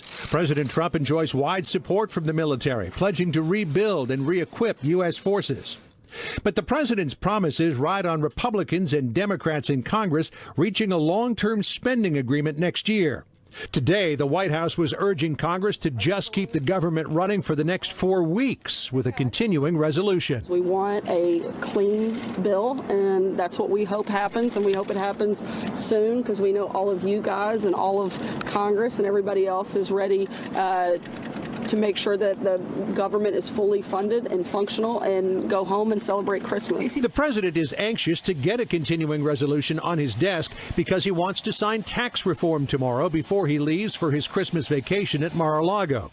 But in order to sign the bill tomorrow, the president needed waivers contained in the CR to prevent cuts to entitlement programs. It's always a lot of fun when you win. Still, there is plenty for the president to celebrate, including word from more companies of tax reform-related bonuses. bonuses. Boeing, AT&T, Wells Fargo, Comcast, and Fifth Third Bancorp all announcing either bonuses for employees or wage increases, even more charitable giving. President Trump believes this is just the beginning. We're bringing the entrepreneur back into this country. We're getting rid of all the knots and all the ties, and we're going to see. You're going to see what happens. And ultimately, what does it mean? It means jobs, jobs, jobs, jobs. And there was good news for the president on the economic front. The Bureau of Economic Analysis revised third quarter GDP down 0.1 of a point to 3.2%, but combined with second quarter growth of 3.1%, the U.S. economy had its best back-to-back performances in 3 years. But the president may face new opposition in his quest to replace Obamacare next year. Numbers released today show enrollment in Obamacare surpassed expectations. 8.8 million people signed up for health insurance on the federal exchanges during open enrollment. That's 400,000 fewer than last year, though still surprisingly strong, given the administration's efforts to undermine the program. They tried for months to repeal the Affordable Care Act, which would have sent costs soaring for millions of Americans and caused millions more to lose coverage. They failed in that effort. But they have consistently undermined ACA in every way they can think of. After the tax reform vote yesterday, President Trump claimed to have repealed Obamacare by eliminating the tax penalty in the individual mandate. But repealing the individual mandate does not fully repeal Obamacare, though it could be said that it may hasten its demise through a combination of reduced revenues and higher insurance premiums. Brett? John Roberts, live on the North Lawn. John, thanks. Vice President Mike Pence has just left Afghanistan. He spent several hours there today in an unannounced visit. It's the first to the country by either the president or his VP. Pence landed at Bagram Air Base under heavy security. He met American commanders and troops. He also went to Kabul to visit Afghanistan's president. United Nations Ambassador Nikki Haley made it perfectly clear today countries voting for a UN resolution condemning the U.S. recognition of Jerusalem as Israel's capital will pay a price. Now we'll see what that price is. The declaration passed by a vote of 128 to 9 with 35 abstentions.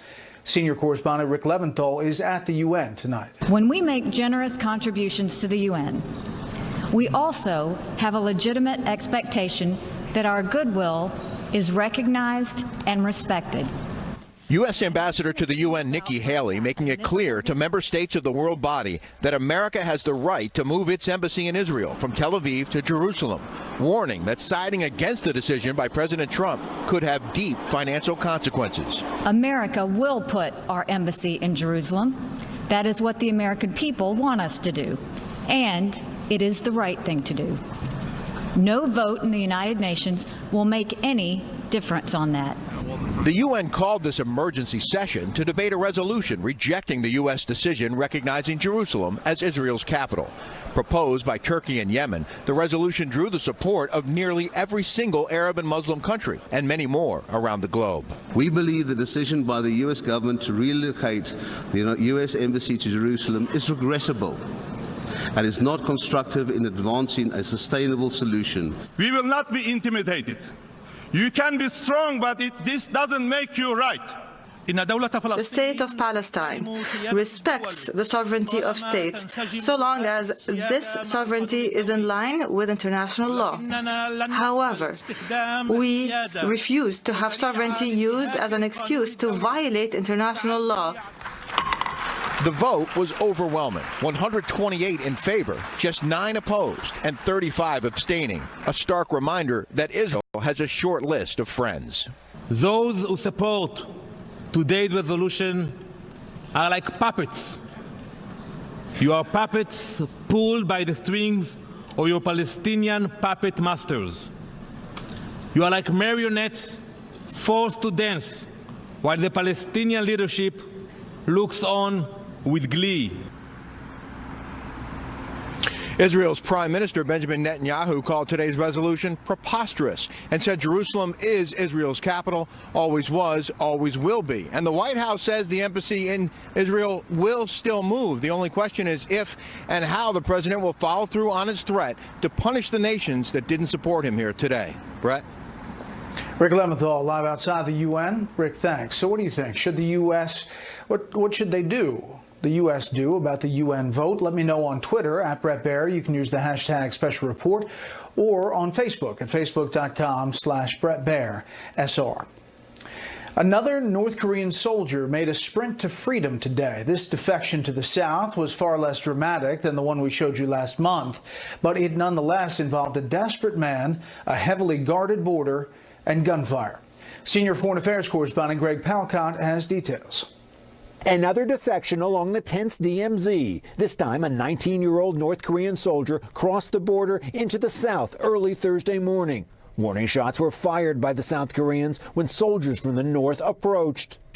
Our military safely guided the defected soldier and plans to investigate further the defection process and motivation. This comes after last month's defection of a North Korean in Panmunjom at the DMZ. North Korean troops fired at and injured that soldier. Defections have tripled this year over last, including 4 soldiers. There have never been this many defections in any year from North Korea in recent memory. 4 may indicate that there is a real desperation in the North Korean army. Meanwhile, U.S. and South Korean troops recently held military exercises practicing ways to infiltrate into North Korea and seize weapons of mass destruction. Indications the regime of Kim Jong-un might be the target of more aggressive military planning by the U.S. I see some signs that the White House is considering certain forms of limited military attacks against North Korea in the event of further provocations. And with Winter Olympics less than 2 months away, there was more training. U.S. and South Korean Marines in winter military drills in the Olympic town of Pyeongchang, learning to defend against commando-style attacks from the north. We've covered reconnaissance skills as well as critical combat skills in a cold weather mountainous environment. More likely, experts say, Pyongyang will distract world attention with another missile launch or nuclear test, a reason for new calls from the South Korean government for a pause in provocative joint drills with the U.S. during the Games. The South Koreans are, in fact, optimistically labeling their upcoming Olympics the Peace Games. They and many others, no doubt, would be happy at least with a pause in regional hostilities for the event. Brett. Greg Palcott in London. Greg, thanks. Back here in the U.S., congressional Republicans are again tonight going after the FBI and the Justice Department over perceived prejudice against the Trump administration. It's just part of the backlash against the president's opponents, both past and present. Chief National Correspondent Ed Henry has today's developments. Not looking good. It's not looking good. A year dominated in part by President Trump being in the crosshairs of a special counsel investigation is ending with Attorney General Jeff Sessions ordering that Justice Department prosecutors press FBI agents about why they did not seek charges in the Uranium One deal involving Hillary Clinton. I think the end game would be, number one, if they actually found something, they certainly would be potentially capable of reopening the investigation and handling it as though it were an active, ongoing criminal matter. That could mean a second special counsel beyond Robert Mueller being named to probe the way investigations of Clinton's email server, as well as the Uranium One deal that involves contributions to the Clinton Foundation, were handled by then FBI Director James Comey, his deputy Andrew McCabe, and a top agent, Peter Strzok, who sent those text messages supporting Hillary Clinton, who recently dismissed questions about Uranium One. I would say it's the same baloney they've been peddling for years. Yet today, the Senate Intelligence Committee heard closed-door testimony from Bruce Orr,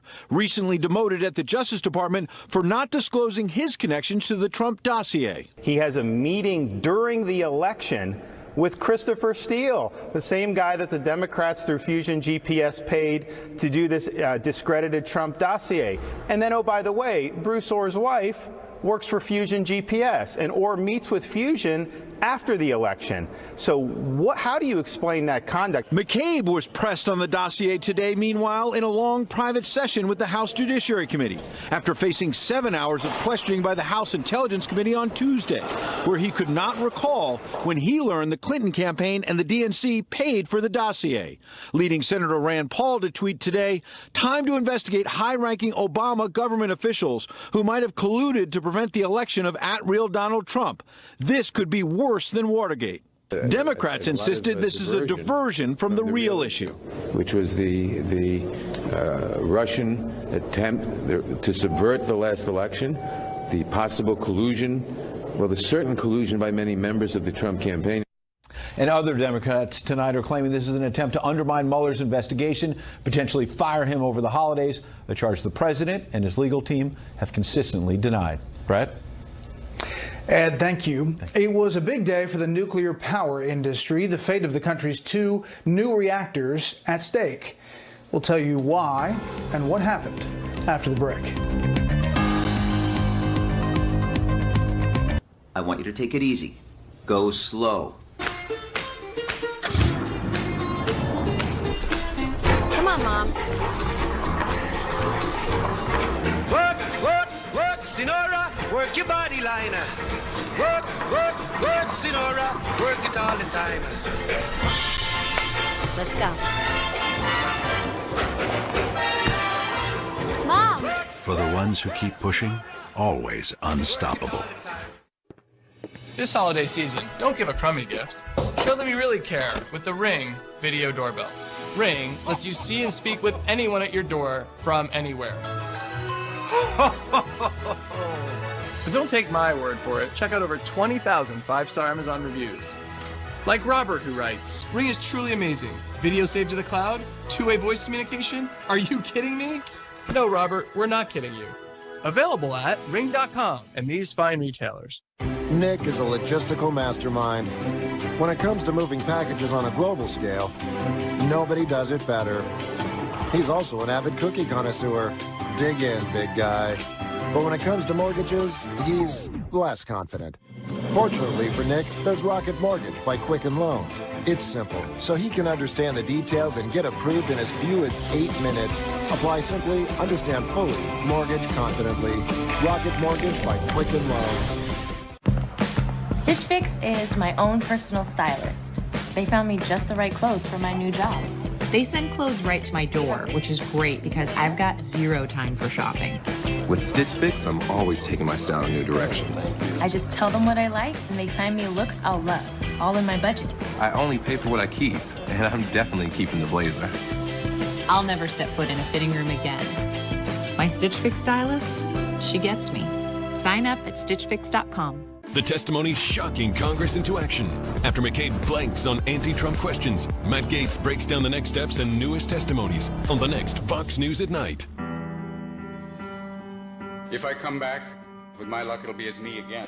Put on a happy face. I feel my role is supporting my husband, always being behind him. It's not very normal to see a 9-year-old at a big Hollywood party drinking.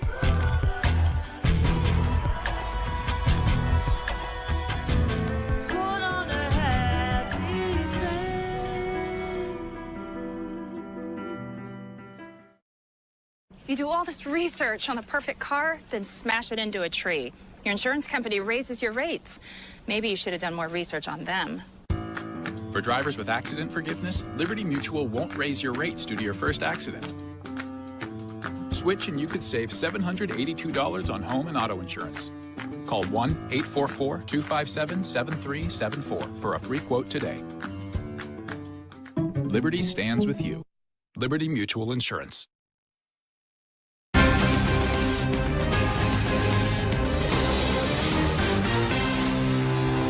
Election officials in Virginia are expected to pick a name from a bowl to decide the winner in a deadlocked election that will determine the political power structure of the state house. You heard that right. Draw a name from a bowl. If the Republican incumbent wins, the GOP maintains control of the House. If the Democrat wins, the two parties will each hold 50 seats. Democrats are not happy. They say they're exploring legal options. Another voting story for you. Alabama's Secretary of State says there was nothing improper in last week's Senate election, despite a curious comment by a man in a TV interview. A supporter of the winner, Democrat Doug Jones, said he and others had come from different parts of the country to vote and canvass together. An investigation revealed the man has lived in Alabama for more than a year and is registered to vote in the state. The fate of the nation's first new nuclear reactors since the 70s is a little bit clearer tonight. A decision was made today in Atlanta affecting a controversial and hugely expensive power plant. Correspondent Doug McElway shows us what happened. In 1955, the nuclear submarine USS Nautilus heralded the dawn of a new peaceful energy. The first of the Navy's daring doers on the Nautilus. Its propulsion system was the prototype for civilian nuclear plants. But no new civilian plant has been constructed in the U.S. since 1978.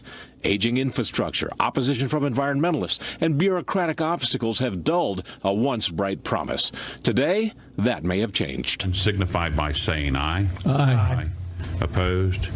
That's unanimous. The Georgia Public Service Commission unanimously approved permitting of the Vogtle 3 and 4 reactors in Burke County, Georgia.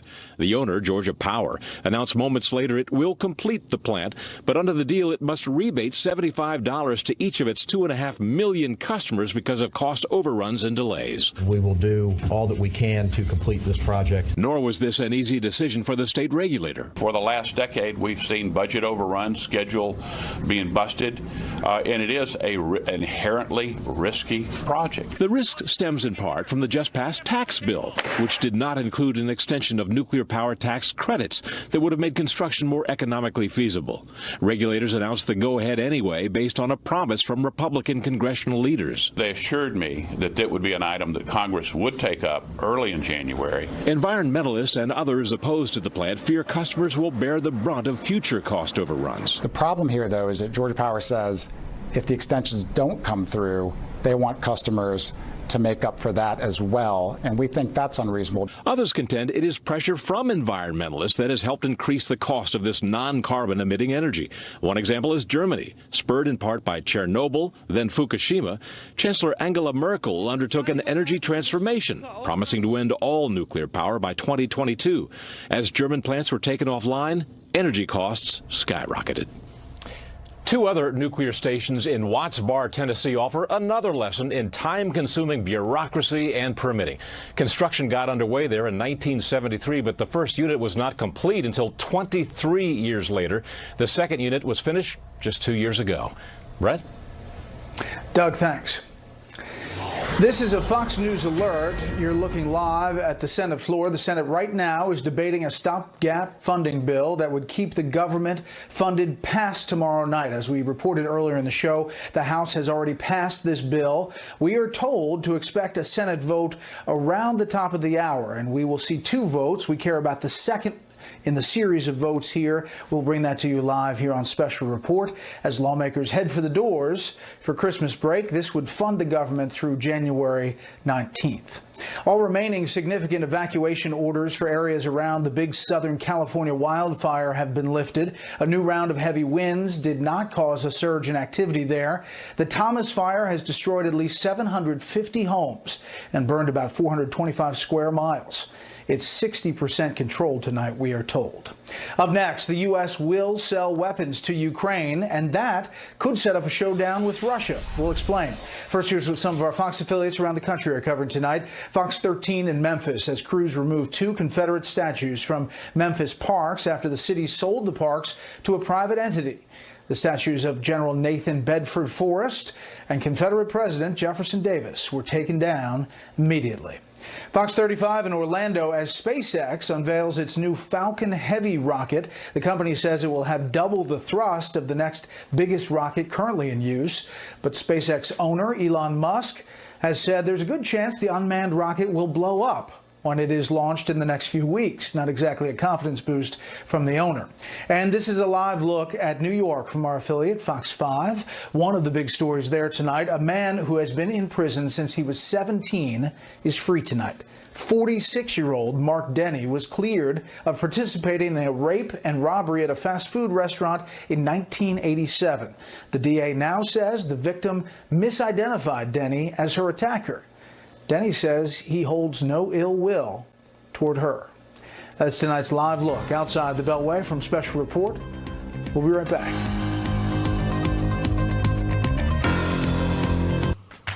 Hi. Well, honey, I said sweet potatoes. Yes, you did. I forgot the shrimp. Shrimp and apple pie. Dad likes pecan. Oh, well, in that case, I can. Love to drive? Visit your Infiniti retailer for leases starting at $289 a month during the Start Your Own Legacy winter sales event. Infiniti. Empower the drive. They came out of nowhere, sir. How many of them? We don't know. Dozens. All right, let's teach these freaks some manners. Good luck out there, Captain. Thanks, but I don't need luck. I have skill. I don't have my keys. All hands, we are looking for the captain's keys again. They are on a silver carabiner. Oh, this is bad. As long as people misplace their keys, you can count on Geico saving folks money. 15 minutes could save you 15% or more on car insurance. The morning of August 6th, I looked over at the big screen TV and I saw breaking news, 30 Navy SEALs killed in a helicopter crash. I looked over and saw my wife coming through the front door. As soon as I turned and saw that Navy chaplain, I knew that he was dead. He was the heart and soul of our family. My dad, he was always the person to go help other people. He loved being a Navy SEAL. I was really proud of him and everything that he did. Chris saw going in the Navy and becoming a Navy SEAL as a challenge in his life. That was the way Chris was. He enjoyed helping others. Chris had included a handwritten note with his will asking for 100,000 people to donate to Wounded Warrior Project. He wanted to help out, and ever since he's passed away, I've been trying to reach that goal. You can help Chris' final wish come true with a donation to Wounded Warrior Project. Join the Advanced Guard monthly giving program, and we'll send you this Wounded Warrior Project blanket in memory of Chris and as a reminder of your commitment to wounded service members all across our nation. I'm very proud of Chris. Through these donations, Chris's legacy of helping others will live on. I love Ebates. I do quite a bit of holiday shopping, and I use Ebates for all of it. Ebates is a website with thousands of stores that I shop through, and they pay me to shop. Not only do I get all my holiday shopping done in a short amount of time, I get money back for doing so. There's no hassles, no gimmicks, nothing. Ebates is where it pays to shop online, literally. Sign up for free, shop at your favorite stores, get paid. Join today and get a $10 bonus at ebates.com.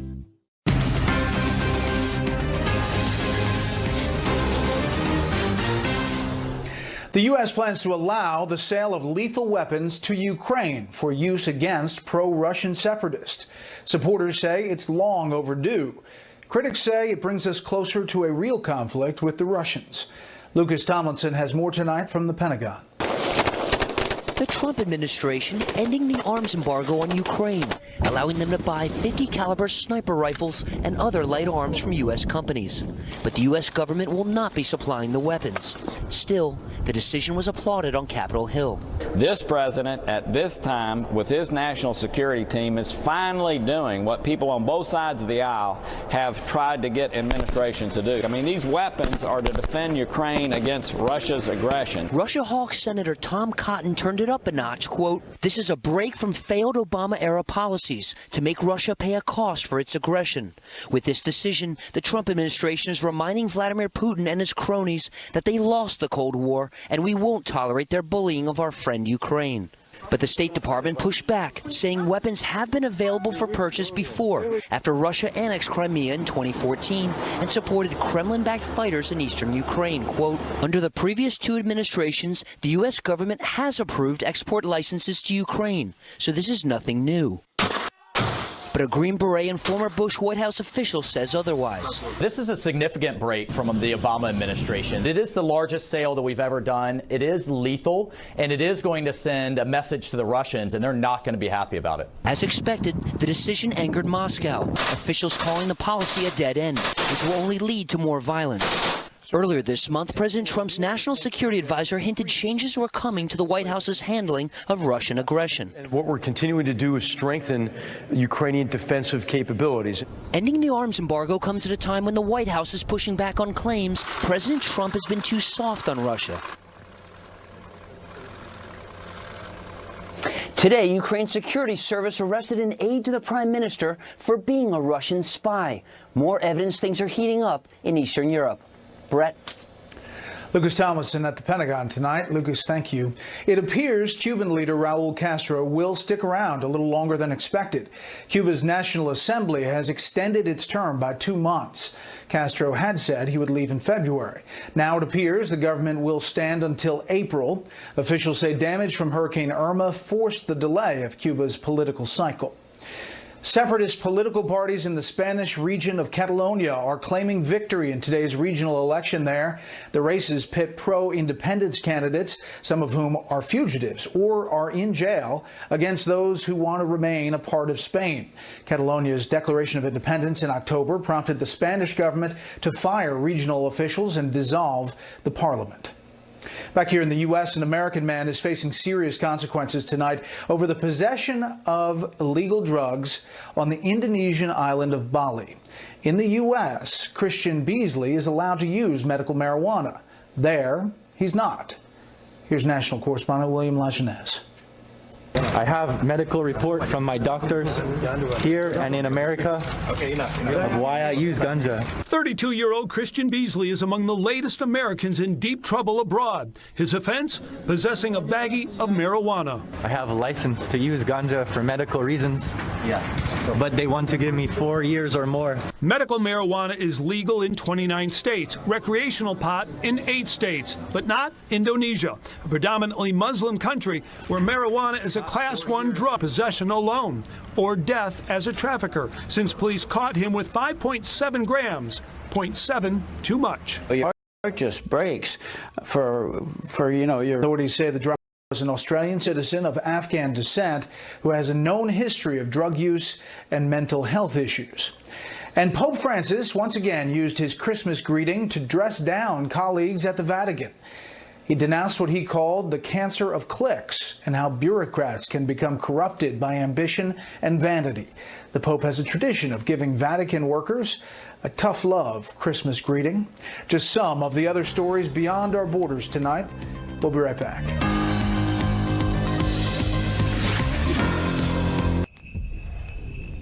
This is our workshop. These are performance is our tradition, and this is the TLX. Take advantage of some of the best offers of the year at the Acura Seasonal Performance event going on now. Lease the 2018 TLX for $299 a month for well-qualified customers. Visit your local Acura dealer today. You can't predict the market, but through good times and bad.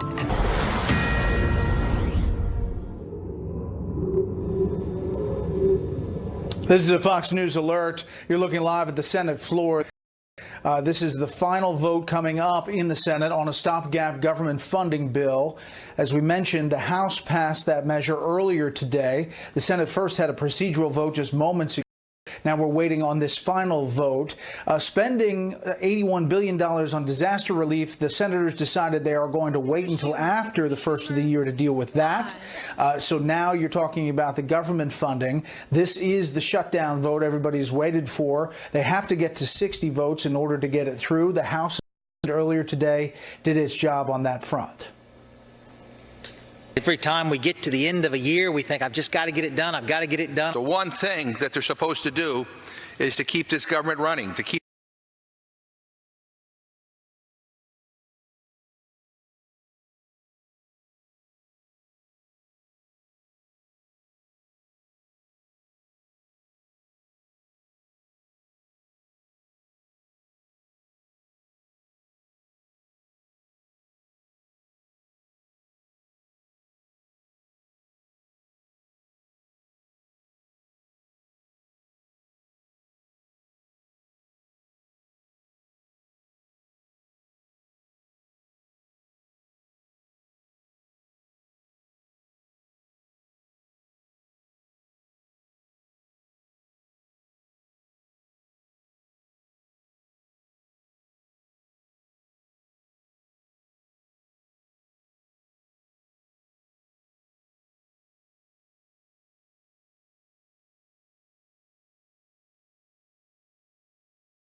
Senate Majority Leader telling Axios today, I think the Democrats are not going to be interested in entitlement reform, so I would not expect to see that on the agenda. That's a bit of a different message from two sides of the Capitol. Yeah, it was pretty extraordinary differences. I mean, Paul Ryan has made no secret going into my interview that he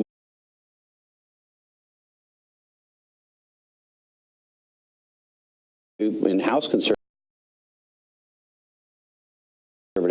for a big infrastructure bill, particularly one that's defended in sort of Keynesian terms that Donald Trump has been defending. I think Molly's right about spending restraint, but of course the real spending restraint, the only spending restraint that really matters in the long term is entitlements. And without entitlement reform, that debt is going to continue to grow exponentially. And AB, there's another side to this, and that is the Obamacare question. Again, the Senate Majority Leader is saying today that there's not going to be an immediate effort for another repeal and replace. Lindsey Graham saying, you bet, we're going back at it, because without the mandate, Obamacare is going to take some hits pretty quickly. This is really a risk that they took, repealing the mandate, because that's what gets more people who are healthier into these marketplaces and makes them more and keeps them more competitive. The people in the pool are going to be sicker and older. The cost for the coverage is going to be more expensive. And so you heard President Trump this week say, we're going to replace it later with something that's going to be much better. This is the last thing that they want to do, to go back to the drawing board on Obamacare. It's why the Speaker tried to sort of put it off, but it's going to become politically perilous for them if come the middle of the spring or summer, inching towards that midterm election, maybe we're not at magical 6% economic growth as a result of the tax cut bill, and the public is really soured on what's happened to the Obamacare exchanges, begging Congress to do something about it. That's really a political risk going into those elections. All right, last word, Molly. Well, getting rid of the individual mandate was important because it was a horrible assault on people's liberty and it was a regressive tax on the poor. But AB is right. The regulations that accompany Obamacare are what caused so much trouble for the efficiency and the cost of that program. And Congress did not handle that this year, and it is something that they need to deal with. So get ready. Yeah, we'll see. A lot on the table in January. Should be packed. Next up, the U.S. talks tough at the United Nations ahead of a lopsided vote. So now what?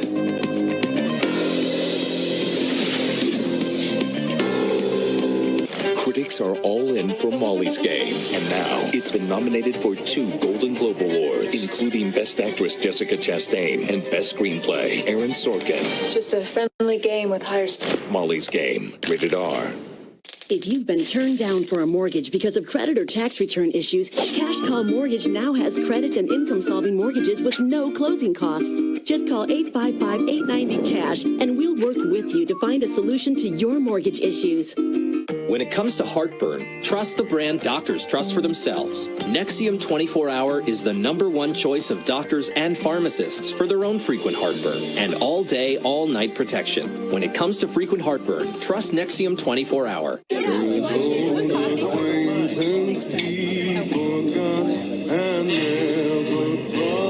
This holiday season, families near you need your help.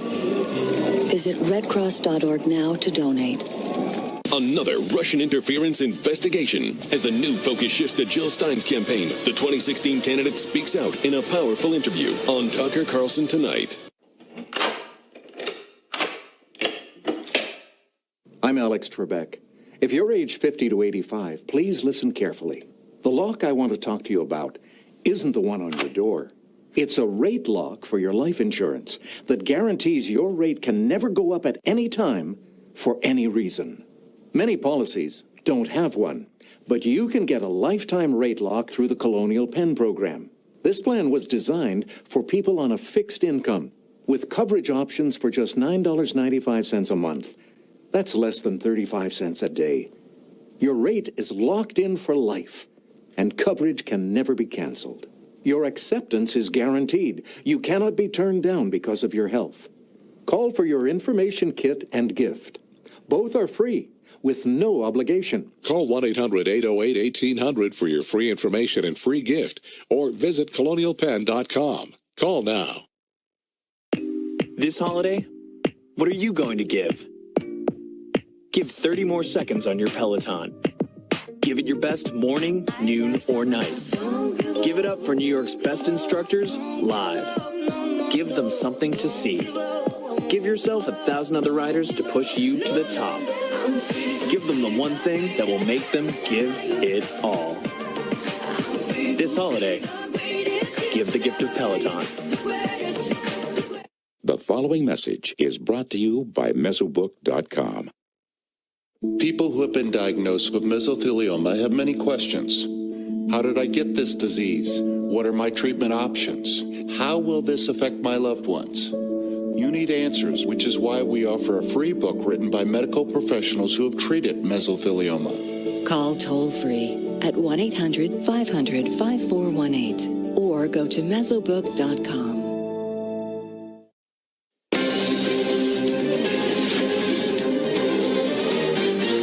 Let them vote against us. We'll save a lot. We don't care. This vote will make a difference on how Americans look at the UN and on how we look at countries who disrespect us in the UN.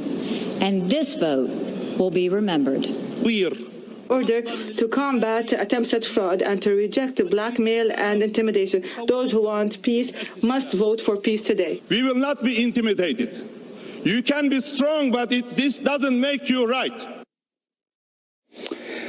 Well, that was the debate about this United Nations resolution, essentially saying that the U.S. overstepped its bounds by saying they'd move the embassy to Jerusalem and acknowledge Jerusalem as the capital of Israel. The vote in the UN, 128 yes, no, 9 abstain, abstentions 35 for that UN vote. What you're looking at the corner of the screen is the Senate vote. This is what we've been talking about here. You can see it in the corner of the screen. This is happening right now. They're tallying the votes. They need 60 votes for the continuing resolution, and this is to fund the government to January 19th. We're watching this closely, and as it starts to wrap up, we'll give you all that we know about those numbers, but we're back with a panel first about the UN and what happened today. Molly, it was a big moment. The president and the U.S. ambassador to the United Nations warning others that they were going to keep track of all the people who voted for this resolution. Well, and rightly so. The U.S. pays for something like 22% of the UN's budget, 28% of the peacekeeping budget. As the ambassador to the UN said, we have every right to ask whether our investment is being properly handled. Now, voting against Israel is something that the UN does on all days ending with Ys. This was a vote against the United States. And it's very reasonable if you attack the United States for the United States to think about whether its funding is being properly allocated. And it is, it's kind of a joke of a vote, but I do think that the U.S. has every right to respond forcefully. Just a few minutes ago, Fox obtained an invitation from Ambassador Nikki Haley to a reception that she sent to the 65 countries that did not support the United Nations General Assembly resolution on Jerusalem, and this is basically a symbolic step, the first of what we don't know how many the U.S. is taking to note who supported this and who didn't. AB. Right. I mean, this could have gone quietly. It is a symbolic vote. It's not binding. The UN wasn't going to stop anything from happening. But the administration has chosen to be forceful on this issue. If it turns out that the president does not move on the withholding of foreign aid to Egypt or Jordan or Iraq, it's going to really impair their credibility, the president's particularly. If they do proceed to do that, it's going to run counter to our security interests. So it's a choice they've made to be very aggressive on this issue, and it's a risky move. Steve. Well, the United Nations has proven itself yet again a joke. I mean, Molly's right. This is a joke resolution, and it is a symbolic vote. But if it's a symbolic vote, then I think the Trump administration is right to make it a symbolic vote and to make the argument that they made. I mean, the United Nations is a broken, dysfunctional institution. You can go back and look at the oil for food scandal and what the UN did to prop up Saddam Hussein. There's so many examples like that. If you look at the current membership of the UN Human Rights Council, you've you've got people like Saudi Arabia, countries like Saudi Arabia, Venezuela, Cuba, sitting in judgment of others on the Human Rights Council. I mean, it's a joke, and I think Aby's right. It's risky for the Trump administration to target these countries that have cast a symbolic vote that was one that we wish they didn't cast. Much better, I think, to apply this kind of scrutiny and potentially funding challenges to the United Nations itself. All right, well, let's talk about that for a second. I mean, the U.S., as you mentioned, Molly and Steve, is a huge funder of the U.N. You just look at the numbers. Total U.N. regular budget, $2.6 billion. The U.S. contribution to that, 22%, or $610.8 million, the most of any nation. Total U.N. peacekeeping budget, $7.8 billion. The U.S. contribution, 28%, the most of any nation. Is this administration looking at dialing back at the UN and the peacekeeping troops? Well, they should be, and it's not just those numbers. It's also that we allow the UN to have this plum real estate in the middle of Manhattan and that we protect them there. If they have such a problem with the United States, they should feel more than welcome to go get 100 acres in the middle of Geneva or whatever it is and handle their business elsewhere. But it was also interesting that you noted that there were 65 countries that Nikki Haley invited. And while it is true that only 9 countries voted with us, there were the people who officially abstained, but there were also another 20 or so who unofficially abstained. And so there was 65 countries versus, I think, 128 or something like that, which shows that some of the rhetoric that the Trump administration had going into it was effective in pulling back some support for this anti-U.S. resolution. Panel, thank you. As we head to break, we're going to take a live look at the Senate floor as this vote for the continuing resolution till January 19th to prevent a government shutdown happens. Congress also getting in the Christmas spirit. Take a listen to the floor as we head to break. Mr. Wyden. Hi, I'm Kevin Demerit, founder of Lear Capital. Stocks have soared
Tim in the Crutch Talk. I think everybody's going to wrap this up. But first, sometimes in the making of the sausage on Capitol Hill, there are things worth watching.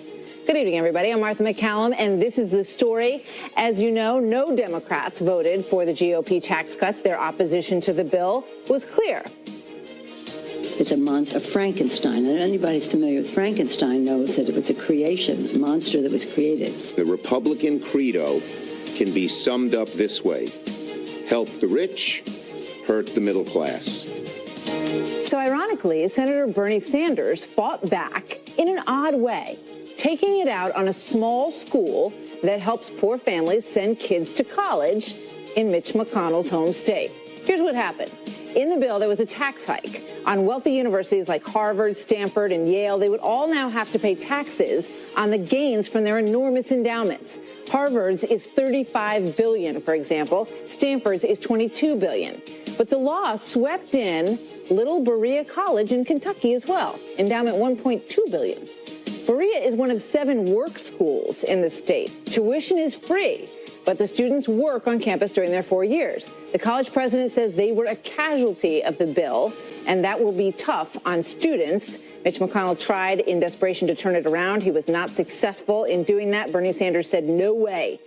Majority Leader McConnell joins me now. Senator McConnell, good to see you today. Welcome. Thanks for being on the program tonight. Glad to be with you, Martha. So we asked Sanders' office for a comment, and he said this: I am glad that Senator McConnell has suddenly developed an interest in making college affordable for working class families. Well, this is the same Bernie Sanders who said every college student in America ought to have free tuition. He'd like you to get on board with that, he says.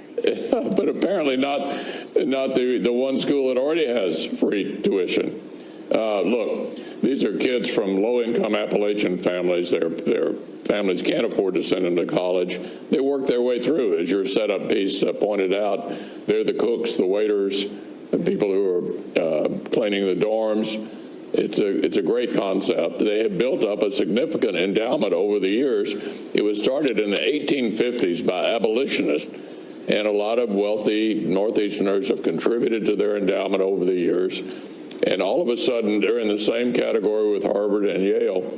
Look, we're going to fix this. I'm not going to let Bernie Sanders nail this wonderful private school in Kentucky, providing these kind of opportunities for low-income kids. Yeah, well, there's certainly some irony in the fact that the person who wanted to make tuition free for everybody is going to make it tougher for these kids because they happen to be in your home state, or at least it looks like that was part of what was behind it. So obviously a big win this week for the GOP, something that you worked very hard on. Is there, at some point, are you going to address spending? That becomes sort of the big next issue. And we know on the House side, the Liberty Caucus is speaking out, saying that they would like to see spending addressed. Is that something that you see in terms of welfare reform, for example, in 2018? Martha, could I just quickly take a look back since we're at the end of the year? This has been a year of significant accomplishment. A new Supreme Court justice, cementing a right of center Supreme Court for a generation. 12 new U.S. Circuit Court judges, the most for any first-year president since the circuit courts were created in 1891, and now comprehensive tax reform. So before we look to the future, let's look back, and this has been a year of substantial accomplishment. Everyone remembers the moment when you said that the president had excessive expectations about what could be accomplished and what could be done in that period of time. Do you think that it helped that he did? Well, I think we had a lot of incentive to do tax reform. We wanted to do it for years. We were thrilled that we finally had a president who would sign the bill, and he made it part of his campaign last year. So I think it's better to measure. I said several times during the year, better to measure the first session of the 100th Congress when it ends. And now it has just about ended. And I think it's been a year of substantial accomplishment. All right. So in terms of the second leg of that, tax cuts and entitlement reform are generally an idea for conservatives that go together. Are you going to get behind? Because I spoke with Speaker Ryan yesterday. He says he's very committed in 2018 to doing welfare reform. Are you? Well, if we can get any Democrats to support it. We've had a very difficult time getting any Democratic support for any kind of entitlement reform. In order to achieve that in the Senate, we would probably need to have Democratic support. Just as soon as Democrats indicate they're willing to sign up to do that kind of thing, I'd be excited about tackling it. So you're saying that it would have to happen under the same standards, not under the same standards as tax cuts. You wouldn't be able to push through welfare reform because of budgetary rules with a simple majority? Yeah, we're going to have a 51-49 majority next year. That's about as tight as it gets. I'm not going to overpromise here that 51-49 Republican Senate can tackle entitlements without any Democratic help at all. All right. In terms of moving forward to next year, Senator Graham has said that he really wants to bring back repeal and replace. He says that as a result of what happened to the Obamacare mandate during the tax cut bill, that pillar has been knocked out of that program and that prices are going to go up markedly because of it. Is that something that you're going to be on board with? Yeah, I mean, it's just as soon as we can get enough votes to pass it. Senator Graham and Senator Cassidy have been working hard on that. We have, of course, taken one of the foundations out of Obamacare. We got rid of the individual mandate tax in this tax bill, and that was a significant step forward. As you look at the possible challenges for next year, the Russia investigation continues to hang around and, is in several committees on the Hill. How concerned are you about that being an obstacle for moving forward? Well, I put that responsibility in the Intelligence Committee over here in the Senate. Senator Burr and Senator Warner are having their investigation. I assume we'll get a report at some point. So you brought the president of Louisville Slugger to celebrate today. I think we have a picture of that. You also said earlier that one of the things that makes it challenging to work with the president is that he likes to call you at all hours. When's the craziest time he ever called you, Senator McConnell? Well, about all hours of the day, but I enjoy hearing from him. He likes to talk, and we talk a lot. Senator McConnell, thank you very much. It sounds like everybody's going to make it home for the holidays with this continuing resolution, and it's punted, I guess, into 2018, and you'll make it through January 19th on that, correct? We will. Thank you. Right. Thank you, Martha. Senator, thank you very much. All the best. So that was a short time ago, and now you're looking live at the ongoing Senate vote, where we are just told that they do have the votes to keep the government funded, so you can breathe a big sigh of relief. Everybody's going to make it home. Chief National Correspondent Ed Henry, still out there, though. He is here with the latest tonight on what's going on. Hey, Ed.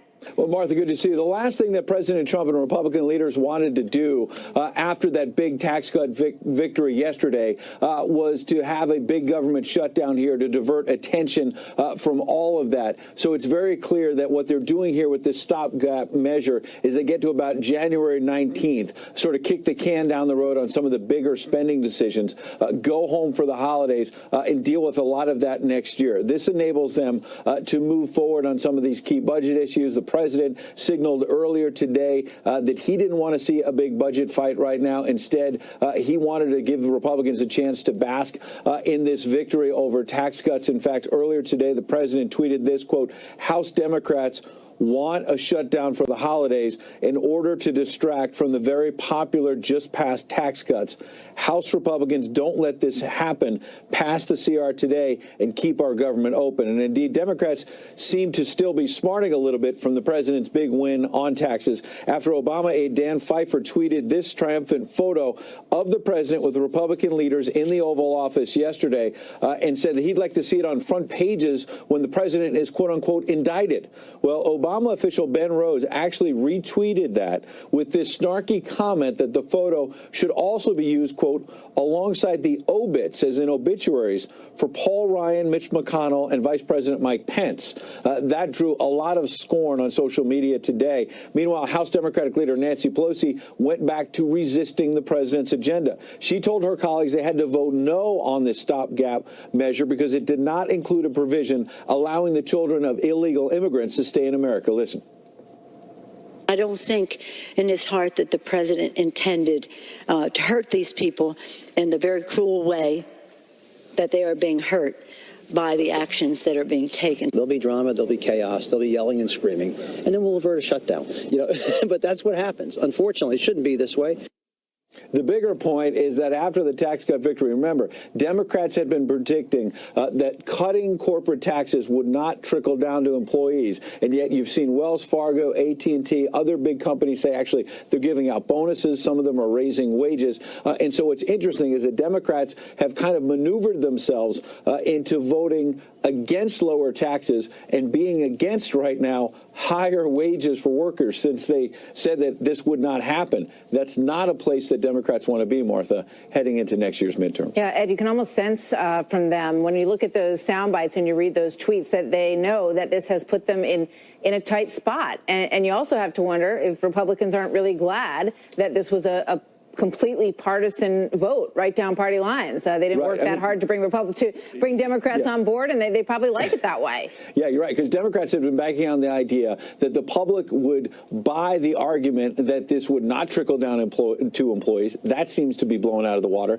And buy the argument that it's not going to help the middle class. As you know, there's been study after study suggesting this is going to help the middle class big time. The proof is going to be in the pudding. Time has to play out here, and in the months ahead, we'll see whether or not the middle class feels it, and whether some of those poll numbers that basically say the public doesn't like this tax cut, whether or not those numbers turn in the Republicans' favor or not. You're going to see it in housing numbers. You're going to see it in retail numbers. As you say, the proof will be in the pudding. Whether or not people have more money in their pocket, more disposable income, and that they put that money to work in the economy. So it's going to be very interesting to watch in 2018 as we head toward those midterms, how all this reverberates. Ed, thank you very much. Good to see you, Martha. Always good to see you. So our Marines are training hard in below zero temperatures. Look at this. I mean, doesn't this make you feel kind of lazy? Oh, my gosh. These guys it's freezing out there. They're in South Korea getting ready and adjusted to those temperatures as we look ahead to the Winter Olympics. General Jack Keane is here with the latest on the very serious side from North Korea. The possibility that anthrax-tipped missiles are in the works. Also, a new report tonight says that a small group led by Devin Nunes has been meeting secretly for weeks to build a case against the DOJ and the FBI. I hate to use the word corrupt, but they've become at least so dirty that who's watching the watchmen? Who's investigating these people? Nick is a logistical mastermind. When it comes to moving packages on a global scale, nobody does it better. He's also an avid cookie connoisseur. Dig in, big guy. But when it comes to mortgages, he's less confident.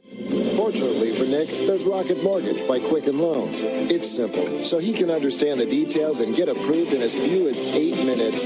Apply simply, understand fully, mortgage confidently. Rocket Mortgage by Quicken Loans. Steinmart is the one-stop spot for all your last-minute gifts. Gift the brands you know at prices you'll love while saving up to 60% off department store prices. With accessories, coats, sweaters, tech, and more. There's something for everyone. Open Christmas Eve. Hurry into Steinmart today. With Advil's fast relief, you'll ask, what pulled muscle? What headache? Nothing works faster to make pain a distant memory. Advil Liquid Gels and Advil Liquid Gels Minis. What pain? If you just sign that first I'm one so there. sorry. I don't feel comfortable signing that. I don't get the math here. Was this the same car we talked about? What's this dealer preparation fee? I'm so sorry. This just is not what we talked about.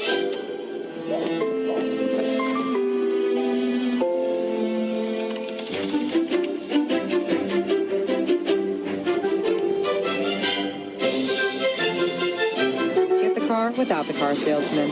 Carvana.com, the better way to buy a car.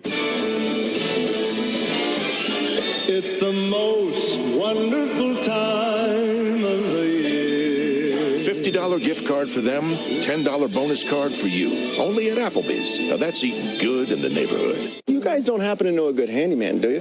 Maybe. Outstanding. Could you possibly do a background check on them? Also, get a bunch of quotes. Then book an appointment for, say, Tuesday? You can't expect your neighbors to do everything Home Advisor can. So to find and book a top-rated home pro for free, just ask Home Advisor. Why is Consumer Cellular your choice in wireless? Consumer Cellular helps me save money. It is reliable. Customers are the #1 priority. I really feel like they take care of me. Consumer Cellular is proud to have received the J.D. Power Award for highest customer service 3 times in a row. We really appreciate the AARP discount. AARP members get exclusive discounts. It's easy to switch. Go with Consumer Cellular. Now, for a limited time, get a $20 credit on any new line of service. Call, go online, or visit a Target store today. The Five's getting married and answering your Christmas questions. Plus, Wait, you got my mom a gift? the must-see Secret Santa, all on the 5 Christmas special. You do all this research on the perfect car, then smash it into a tree. Your insurance company raises your rates. Maybe you should have done more research on them. For drivers with accident forgiveness, Liberty Mutual won't raise your rates due to your first accident. Switch and you could save $782 on home and auto insurance. Call 1-844-257-7374 for a free quote today. Liberty stands with you. Liberty Mutual Insurance. Statins lower cholesterol, but could also lower your body's natural CoQ10. Cunol helps restore this heart-healthy nutrient with 3 times better absorption. Cunol has the #1 cardiologist-recommended form of CoQ10. Cunol, the better CoQ10. Mesothelioma, it's all we do. With 7 offices across the country, we are large enough to take on big corporations. Let us come meet with you. Call us at 1-800-500-1895. That's 1-800-500-1895. So secret meetings on the Hill led by House Intel Chair Devin Nunes. They're digging into concerns about corruption in the Department of Justice and in the FBI with regard to the Trump investigation. So today, FBI Director Andrew McCabe was back on the Hill before the House Judiciary Committee, and demoted DOJ official Bruce Orr, he was in front of the Senate Intel Committee today being questioned behind closed doors as well. So they have a lot of questions for these individuals, and they've been grilling them all week, essentially. Ellison Barber joins us now live with this report from Washington. Hi, Ellison. Hi, Martha. That's right. Andrew McCabe was back on the Hill again today. He was just there earlier this week, but this time he was meeting with investigators working on a joint investigation involving 2 House committees, Judiciary and Oversight. The chairman of the House Oversight and Judiciary committees sent a letter to the Department of Justice Tuesday night, not long after McCabe finished his 7-hour testimony with the House Intelligence Committee on Tuesday. They said they wanted McCabe and others to be available for, quote, transcribed interviews. One Republican member of the House Judiciary Committee says McCabe's interview on Tuesday was inadequate. We have some very fundamental questions here, which are very easy to answer. How did the Russia investigation start in July of 2016? Was it because of the Trump dossier that was funded by the Democrats and compiled by Christopher Steele? Did the FBI pay Christopher Steele for that dossier? If he's not capable of answering the questions, he's got no business being the deputy director of the FBI. The DOJ agreed to make McCabe available to the House committees today, but only in a classified setting. In a letter, an assistant attorney general said, quote, Mr. McCabe will not be in a position to discuss matters that are within the scope of the investigation of special counsel Robert Mueller. The letter then went on to say, quote, we respectfully request that the interview transcripts not be made public. On the other side of the Hill today, also behind closed doors, the Senate Intelligence Committee heard from Bruce Orr, a former Associate Deputy Attorney General who was demoted, as Fox News exclusively reported, after he had undisclosed meetings with 2 operatives tied to the firm that produced the Trump dossier. Democrats are warning that all of this is part of an effort to discredit the investigation into Russia's involvement in the 2016 election. What's going on behind those closed doors? We all know what's going on behind. It's not a search for the truth. It's a search to undermine the legitimacy of Mueller's investigation. Now, sources told Fox News that during Tuesday's interview, McCabe said he could not remember when he learned that the Clinton campaign and the DNC had paid for that now notorious anti-Trump dossier. We're told that he was pressed on that issue again by Republicans in the meetings today. Martha? Allison, thank you very much. Here now with more, Mark Thiessen, American Enterprise Institute scholar and a Fox News contributor, and Juan Williams, co-host of The Five and a Fox News political analyst. Devin Nunes is at the center of a lot of this story today. It came out in Politico saying that he has been huddled, sort of secretly for weeks was the phrase that they used. And they're getting together to try to figure out whether or not there is corruption at the highest levels of the DOJ and the FBI. And then, on the other side of the fence, Mark, you have, huge criticism of Devin Nunes. Asking why he's back on the scene. He removed himself from the Russia investigation. We all remember the moment when he went quickly over to the White House to sort of share with them what he knew about this dossier. So what do you make of his involvement in these supposed secret meetings? Well, I don't know about his involvement, but I know that there's absolutely nothing wrong with Congress investigating this. Look, you've had senior members of the Justice Department fired from their jobs and disciplined for improper conduct. There's an ongoing internal inspector general investigation at the Justice Department into that improper conduct. And Congress, as a co-equal branch of government, would be abdicating its responsibility if it didn't look into this. None of that, by the way, undermines the credibility of the Mueller probe at all, because it was Mueller who, when he found out about Peter Strzok and his virulent anti-Trump emails, he fired him. So he did the right thing, but he had something to fire someone for. He did, and it's not just him; it's also Bruce Orr, who was a senior official who was meeting with Trump with the Fusion GPS, married to a Fusion GPS person, met with Christopher Steele, who was the guy behind the Clinton-funded Trump dossier and didn't tell his superiors. He's also been disciplined. So you've got people being disciplined, internal investigation. Why would Congress not look into this? It would be an application of responsibility. I hear, sort of hyperventilating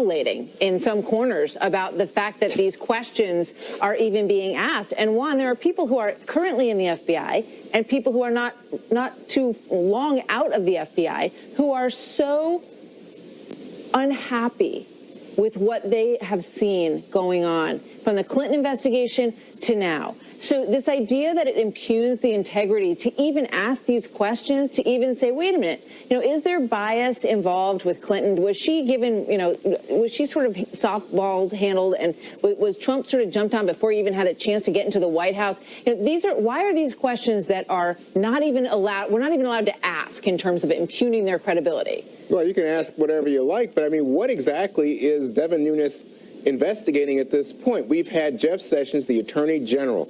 We've had Rod Rosenstein, the Deputy Attorney General, who's in charge of the Mueller probe. We've had Christopher Wray, who's head of the FBI, all say there is nothing right now of any significance that would undermine what Robert Mueller is doing. And instead, Devin Nunes, who, as you pointed out, Martha, was earlier involved and had to recuse himself and now is back in charge, is conducting an investigation solely among Republicans. No Democrats allowed in the room, no participation. Yeah. So it's not in keeping with a true congressional investigation. This is a partisan attack. I have a feeling that Mark will, echo this thought. But the problem is that, the testimony that you talked about with Rosenstein and with Andrew McCabe and Christopher Wray, that was all in front of congressional committees who can't get any information that they want. They're going to have to subpoena to get the actual information about the dossier. Mark, correct? That's absolutely true. And look, again, they didn't say that there was nothing wrong or there was nothing done improper. What they said was repeatedly, I can't comment on that because there's an internal investigation being done by the Inspector General. So, I worked on Capitol Hill for 7 years. When there's an internal investigation by the Inspector General, when people have been fired and demoted for political bias and for doing things that were contrary to conduct, Congress investigates that. And there were Democrats questioning McCabe today, and there were Democrats questioning Orr today. So this whole focus on Nunes is a distraction. There is some serious misconduct going on, and we need to get to the bottom of it, just like we need to get to the bottom of it if there was any kind of collusion between Trump and Russia. Mark, you should be specific. What misconduct? In fact, what we see here is an with effort Fusion by GPS Nunes without telling your to muddy superiors. the waters, to stir things up, so that people don't pay attention to the relationship between Russia and the Trump campaign. I think all these people that came in today are to be credited. They're not running away from anybody. They're not taking the fifth. They're not claiming lawyer-client privilege. They are cooperating with whatever. Point. There was some concern that Andrew McCabe would not even come, or that he would, figure out, or maybe get private counsel and leave the FBI. Yeah, right. He's there. He's answering the questions. They've been back twice this week, and it's a point well taken. Mark and Juan, thank you very much. Good to see you guys tonight. Merry Christmas to you, too. So General Jack Keane with a warning for everyone tonight. He says time is running out. and a showdown with North Korea is coming in 2018. And the United Nations gives a big thumbs down to the White House decision on Jerusalem today. But Ambassador Haley has a little something for all of them tonight. Former U.S. Ambassador to the UN, John Bolton, joins me next. Let them vote against us. We'll save a lot. We don't care. Coaching means making tough choices. Jim, you're in. But when you have high blood pressure and need cold medicine that works fast, the choice is simple. Coracetin HBP is the #1 brand that gives powerful cold symptom relief without raising your blood pressure. Coracetin HBP. It's Red Lobster's new Ultimate Surf and Turf event, and that means 5 mouth-watering pairings to choose from, like our new feast with lobster-wrapped scallops and a juicy steak, or a new lobster and seafood top fillet. Hurry in. It ends December 31st. I want to get my daddy something he'll really, really, really love. We have a whole section for that. If it was my dad, I'd give him this. Open mine first. It's a craftsman tool set. Oh, I really, really, really love it. This holiday, take everything you love about Christmas and wrap it in red. Because right now, Ace has the perfect gifts at the perfect price. Merry Christmas, Daddy. Ace is the place with the helpful hardware, folks. This is our workshop. These are our lights. Performance is our tradition. And this is the TLX. Take advantage of some of the best offers of the year at the Acura Season of Performance event going on now. Lease the 2018 TLX for $299 a month for well-qualified customers. Visit your local Acura dealer today. Every time I smiled, I had to cover my mouth because I was so ashamed. When the denture slipped, I would have to excuse myself and go to the restroom virtually in tears. It kept me from being able to speak properly. I could not eat corn, apples, baby back ribs. I did not want dentures to be part of my life. I pretty much decided Clear Choice was the route I was going to take. Let's do a head-to-head comparison of dental implants versus dentures. With dentures, the ability to taste food, to bite and chew is altered. The worst thing about dentures, bone loss. When you put an implant inside the bone.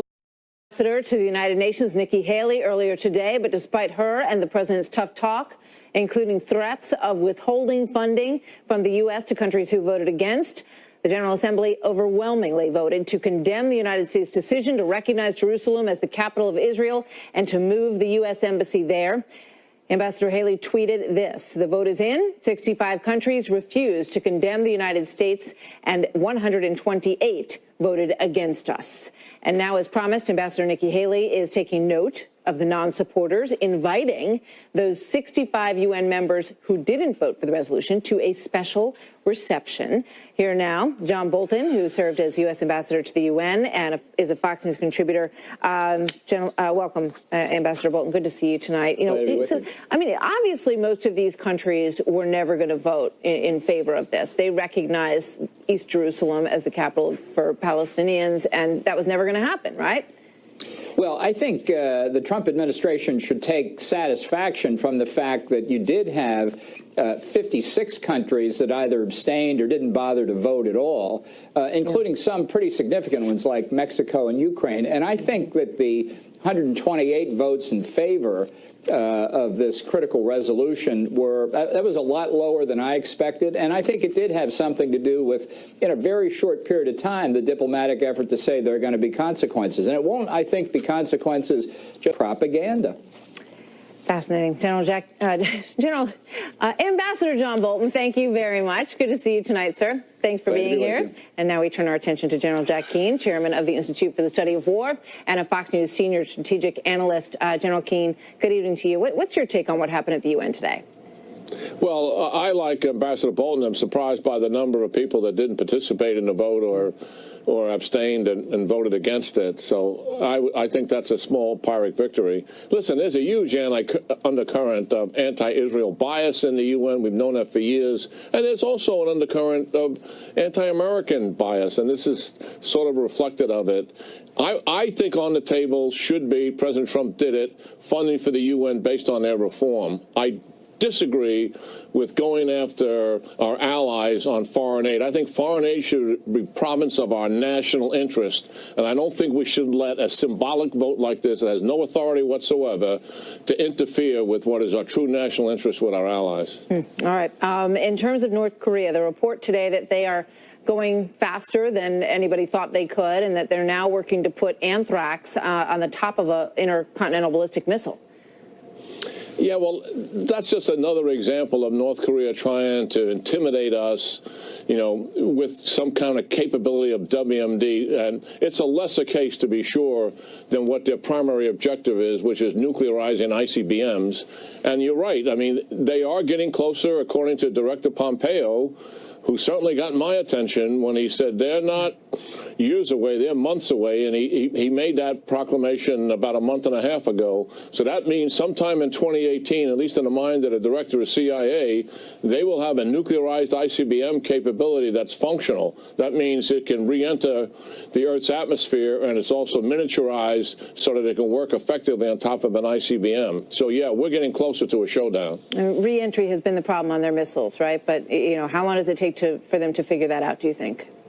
Well, that technology is out there, and it's been out there since, you know, the 50s. So it's not hard for them to acquire that, to buy that kind of technology from the Russians or others who have it. So I think the CIA, I'm just speculating, I don't talk to the CIA about something like this, certainly has an understanding of that. And the other problem we have, we're running out of time because sanctions, Martha, takes much longer to take. Do they ever really work? Impact.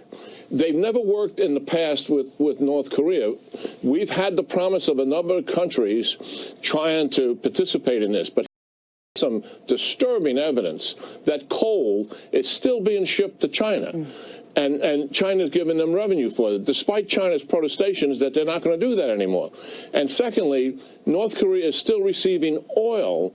They're transferring it out on the open off the coast of North Korea to a third party, which is helping to sustain the regime. And there's no evidence looking at North Korea's regime that it's in any state of near economic collapse. Not happening. So this is sanctions are going to take longer. Showdown may be coming, and it really raises the potential for some kind of military action. Scary. General Jack Keane, thank you very much. Good to see you, sir. Merry Christmas to you. And Merry Christmas to you, Martha, and the whole team there. Thank you so much. So coming up next, this poster of Kate Steinle ripped down on the UC San Diego campus, and the student who put it up is being blasted. They wanted to bring him into a meeting to discuss this with him. It may cause low blood sugar. Common side effects are nausea, diarrhea, vomiting, decreased appetite, indigestion, and constipation. Side effects can lead to dehydration, which may cause kidney problems. Ask your doctor about Victoza.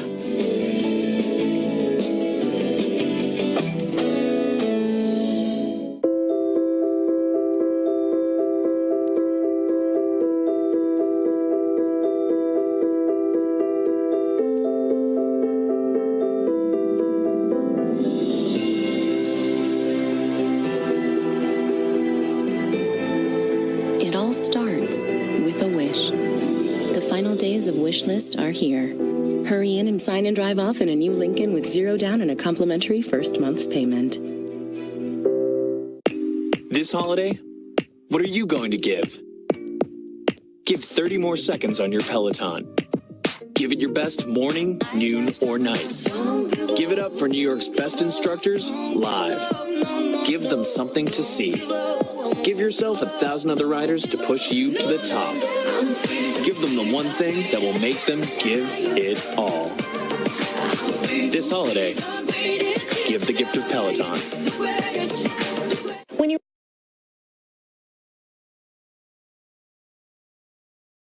give it all. This holiday, give the gift of Peloton. When you really want to save big on a hotel, just go to Priceline. They add thousands of new deals every day up to 60% off. That's how Kaylee and I got to share this trip together at this amazing hotel. Yeah, Ash and I share everything. Dresses, makeup, water bottles. Oh, we do? Mm-hmm. We share secrets, shoes, toothbrushes. What? Yeah, I forgot mine, so I've been using yours. Seriously? What's the big deal? I mean, we even dated the same guy. Who? Go to Priceline and get the hotel deals you won't find anywhere else. Your home network may not be as secure as you think. Even if your Wi-Fi router is password protected, cyber criminals could get into your network through connected devices and steal your personal and financial information. Introducing Norton Core, a secure Wi-Fi router. Core monitors your connected devices and helps quarantine any threats. Norton Core, a secure Wi-Fi router with the speed you want and the security you need. Act now to enjoy free next-day shipping with promo code BUYCORE at buynortoncore.com. The real gift isn't what's inside the box. It's what's inside the person who opens it. Give Ancestry DNA, the only DNA test that can trace your origins to over 150 ethnic regions. Save 20% for the holidays at AncestryDNA.com. I am totally blind. And Non-24 can make me show up too early or too late or make me feel like I'm not really there. Talk to your doctor and call 844-234-2424. So the New York Times says today that without laws or walls, Trump presses the brake on legal immigration. In that article, the Times highlights the H-1B visa program, saying the Trump administration has pursued its immigration agenda loudly and noticeably, but it has also quietly and with much less resistance slowed many forms of legal immigration without the need for Congress to rescind a single visa program enshrined in the law. Here now to talk about this, David Wohl, an attorney and conservative commentator, and Emily Tish Sussman, Democratic strategist and campaign director at the Center for American Progress Action Fund. Welcome to both of you. Thanks for being here tonight. Thanks, Martha. You know, Emily, it's interesting. You know, there have been a number of things that have happened on the immigration front without laws or without walls. In terms of just speaking the policy loudly and clearly, it has had quite a bit of impact. It's had a huge impact. These things are all within the purview of the administration, and it's causing chaos. It's causing chaos for families. It's causing chaos for industry. Look, I've spoken to a number of tech attorneys who are telling me that their clients are no longer able to attract, since the beginning of this administration, are no longer able to attract the best and the brightest and the most talented they are trying to attract. Not only their visa process has been slowed down, but if their spouses, they may not be able to work. The chaos this administration has already caused, particularly for the dreamers, the 13,000 who have already lost status. So that's people who, this is the only country they've ever known. They were working and in school here legally, but now because of administrative action by this administration, they no longer have that status. Right. That's chaos. David, you want to respond to that? Well, look, this shouldn't come as a surprise to anybody. You know, illegal immigration and slowing that down, stopping was part of the Trump doctrine. But also legal immigration, Martha, part of making America great again is putting America and Americans first. And there's a tremendous amount of tech talent in this country. And so Trump is going to slow down the H-1B program. He's going to slow down the immigration of people who come to America from places like India and other countries and drive down wages, make jobs worse for Americans. This is putting Americans first. Companies will be forced to hire Americans, and this immigration will be slowed down. We know, when we have full employment, it'll be picked back up. Robotics are going to take away a lot of jobs in this country, and I think it's a logical question to ask whether or not you want to increase or decrease legal immigration into the country. Tom Cotton is putting forth legislation on this question as well. I do want to get your thoughts on this before I let you guys go. A student at the University of California, San Diego, is being labeled a racist tonight. Gregory Liu hung 150 of these posters with the face of Kate Steinle, and on the bottom it said, "She had dreams too." You'll recall that Steinle was killed in San Francisco. The accused gunman was recently acquitted. The posters were quickly ripped down. The UCSD College Democrats even going so far to post on their Facebook, "We refuse to let racist statements pass, to ignore slights to the immigrant community, and to let our everyday conversations devolve into threatening, hateful swill." The student that hung the posters was later contacted by the school's Office of Prevention and Harassment for a meeting about discrimination. We reached out to the school, and they said they conducted a review and sent this statement. In this particular case, no formal investigation has been planned at this time.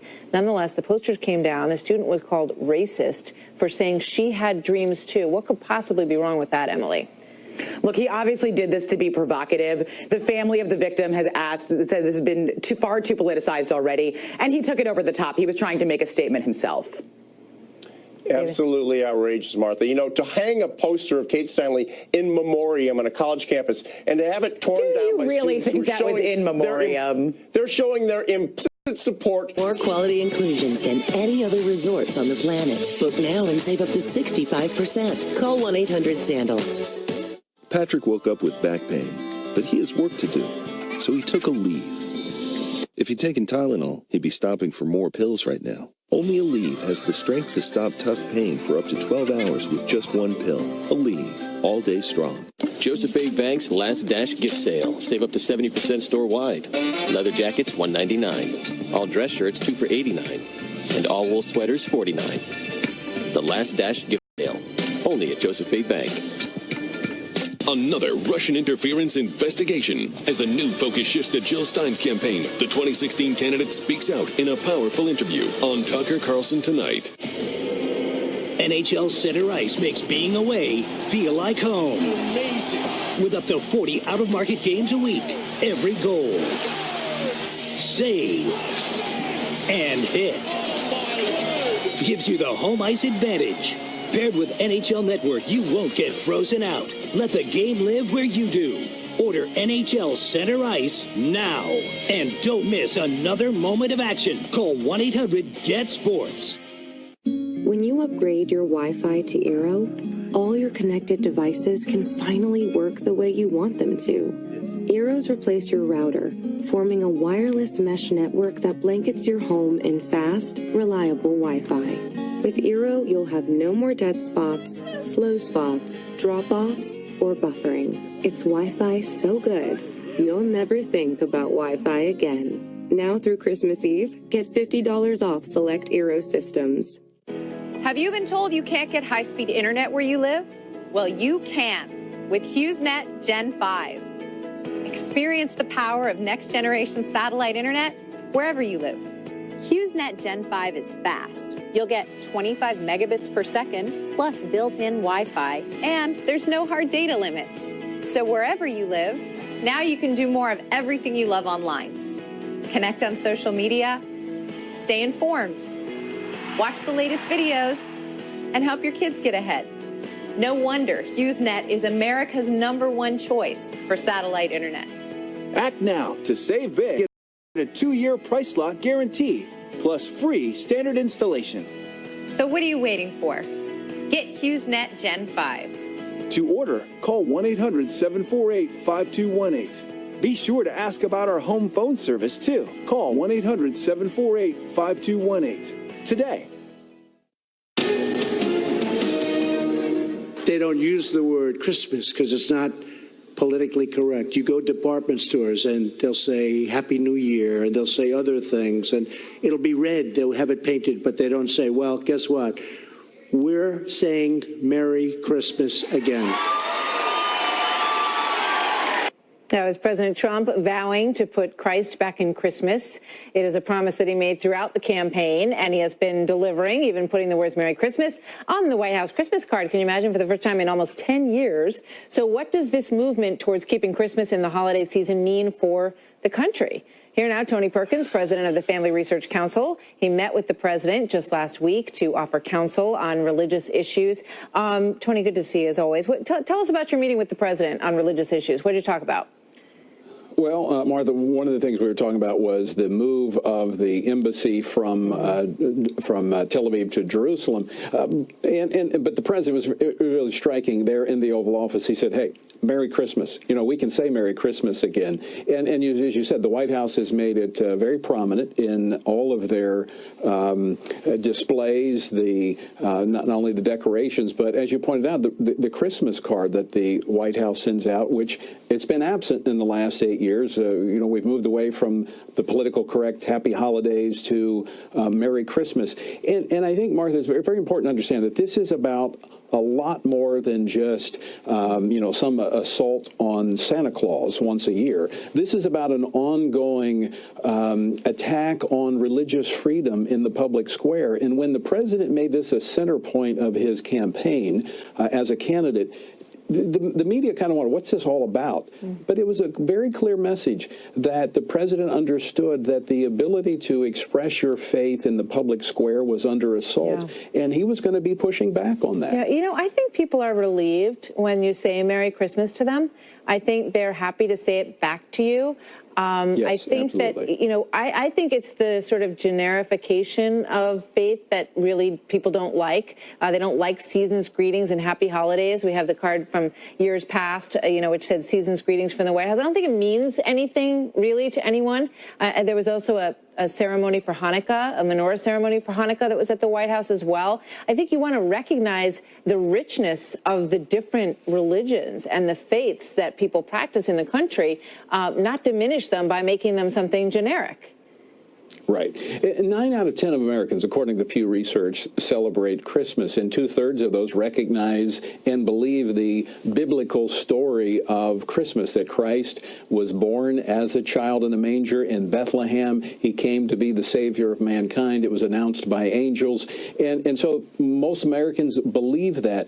But you are right in terms of people feel relieved when you say Merry Christmas. I've tried this in many stores. Every time I go someplace, I say Merry Christmas. Merry Christmas. And people go, oh, yeah, Merry Christmas. Yeah. Merry Christmas to you, too. Absolutely, because they're afraid. Most Americans are not looking for conflict, and we've had this cultural creation of conflict over Christmas because it is seen as a religious expression, because most Americans see it as a religious holiday. So the president coming to the forefront and saying, look, we're going to say Merry Christmas again. It is a signal to say, you know what, it's okay to express yourself on religious issues in our culture. Right. And his policies have followed that. We're going to the executive order on religious liberty. We're hearing from federal employees, career employees that are saying, you know what, we've never seen this before. They're calling us all in and saying, hey, this is Christmas time. Feel free to say Merry Christmas. Enjoy this time with your family and friends. And he said, this is a breath of fresh air. And this is how the president is using, quote unquote, the bully pulpit to restore freedom in the country again. Yeah, I want to ask you about one other thing before you leave on the world scale, because there's so much persecution of Christians in the Middle East. It's a hard time for them at Christmas. Your thoughts on what we need to focus on with regard to that in 2018. Well, I was just over in the Middle East a month ago, meeting with Christians in Egypt and in Jordan. And, they're asking, pray for us. This is a remarkable time for them. In fact, today I was speaking with a Arab Christian pastor in Bethlehem. He is the pastor of First Baptist Church in Bethlehem. That's a pretty good deal, being the pastor of First Baptist in Bethlehem. But they're under intense pressure. A majority Arab Muslim culture, and they're saying, pray for us, pray that we can be light and truth in this culture, because we're seeing a... Merry Christmas to you, sir. We'll see you soon. Merry Christmas to you as well. Thank you. So still ahead, Vice President Mike Pence makes a surprise visit tonight to our troops in Afghanistan and delivers a Christmas message on behalf of the White House. I hope you find renewal and renewed strength in this season. Today, we're out here to test people's knowledge about type 2 diabetes. So you have type 2 diabetes? Yes, I do. True or false?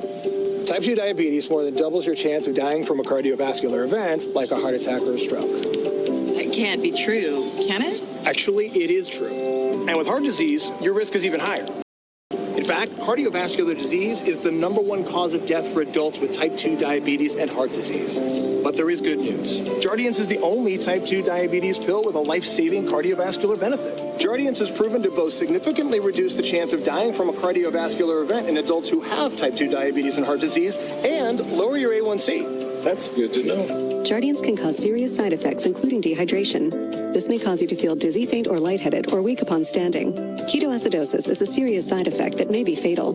Symptoms include nausea, vomiting, stomach pain, tiredness, and trouble breathing. Stop taking Jardiance and call your doctor right away if you have symptoms of ketoacidosis or an allergic reaction. Symptoms of an allergic reaction include rash, swelling, and difficulty breathing or swallowing. Do not take Jardiance if you are on dialysis or have severe kidney problems. Other side effects are sudden kidney problems, genital yeast infections, increased bad cholesterol, and urinary tract infections, which may be serious. Taking Jardiance with a sulfonylurea or insulin may cause low blood sugar. Tell your doctor about all the medicines you take and if you have any medical conditions. Isn't it time to talk to your doctor about Jardiance? Absolutely. Ask your doctor about Jardiance and get to the heart of what matters. Steinmart is the one-stop spot for all your last-minute gifts. Gift the brands you know at prices you'll love while saving up to 60% off department store prices. With accessories, coats, sweaters, tech, and more. There's something for everyone. Open Christmas Eve. Hurry in to Steinmart today. I just want to find a used car without getting ripped off. Start at thenewcarfax.com. Show me used trucks with one owner. Pretty cool. Show me the Carfax. Start your used car search at the allnewcar.com.